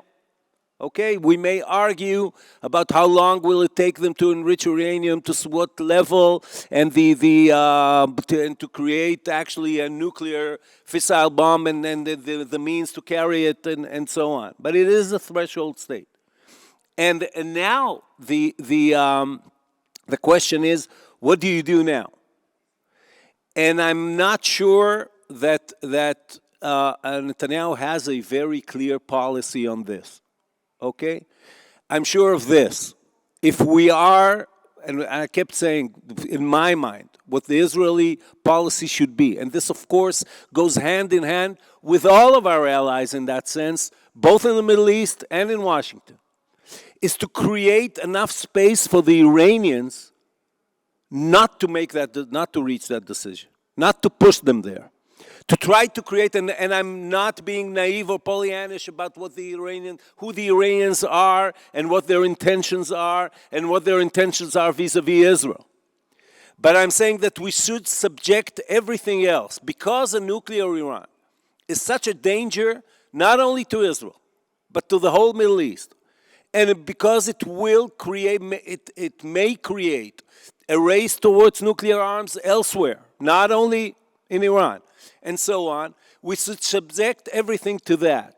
And this should be a cautious and wise policy, and the covert actions should be aimed only at moving Iran further from nuclear capabilities, and that campaign has basically reached an end because of what happened from 2018.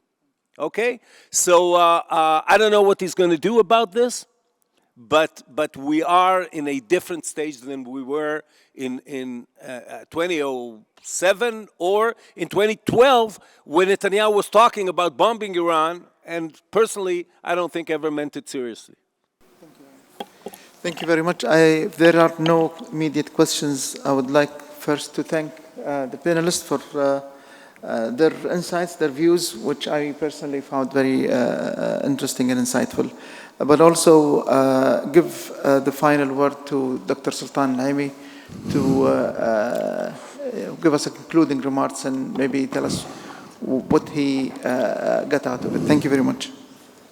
شكرا جزيلا دكتور محمد على هالإدارة الرائعة للجلسة. Thank you, Dr. Muhammad, for this moderation.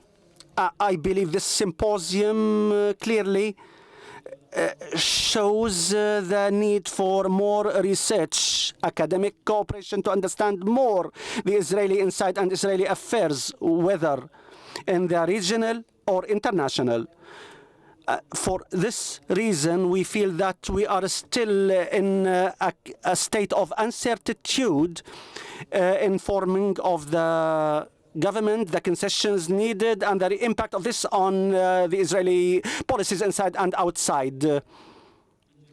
Anew, we confirm that this symposium and the upcoming or the like with those subject matter experts whether in Israel files or others. Such symposia will help us understand better. And when in the center, Emirates Center, Amit, in this policy, Amit Sigal has a nice book, and Emirates Center took the rights for copying and publishing this book, and it will see the light soon.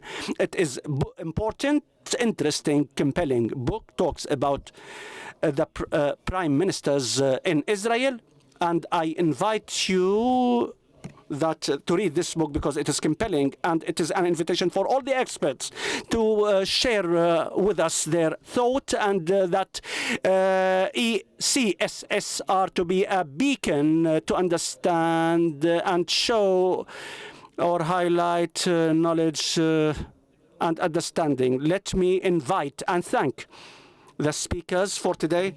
I'd like to thank them in name: Amit Sigal, Afif Abu Mokh, and the moderator Dr. Abdullah Sawalha, Barak David, أيضا David Makovsky, وأيضا عوفر شلح. Thank you very much for your presence and for the insights you gave us. And let me, with you, thank the organizers and the staff for their efforts, 24 hours actually efforts to make this symposium a success and presented in this elegant way. Thank you very much for the soldiers behind the scenes, and big hand for them.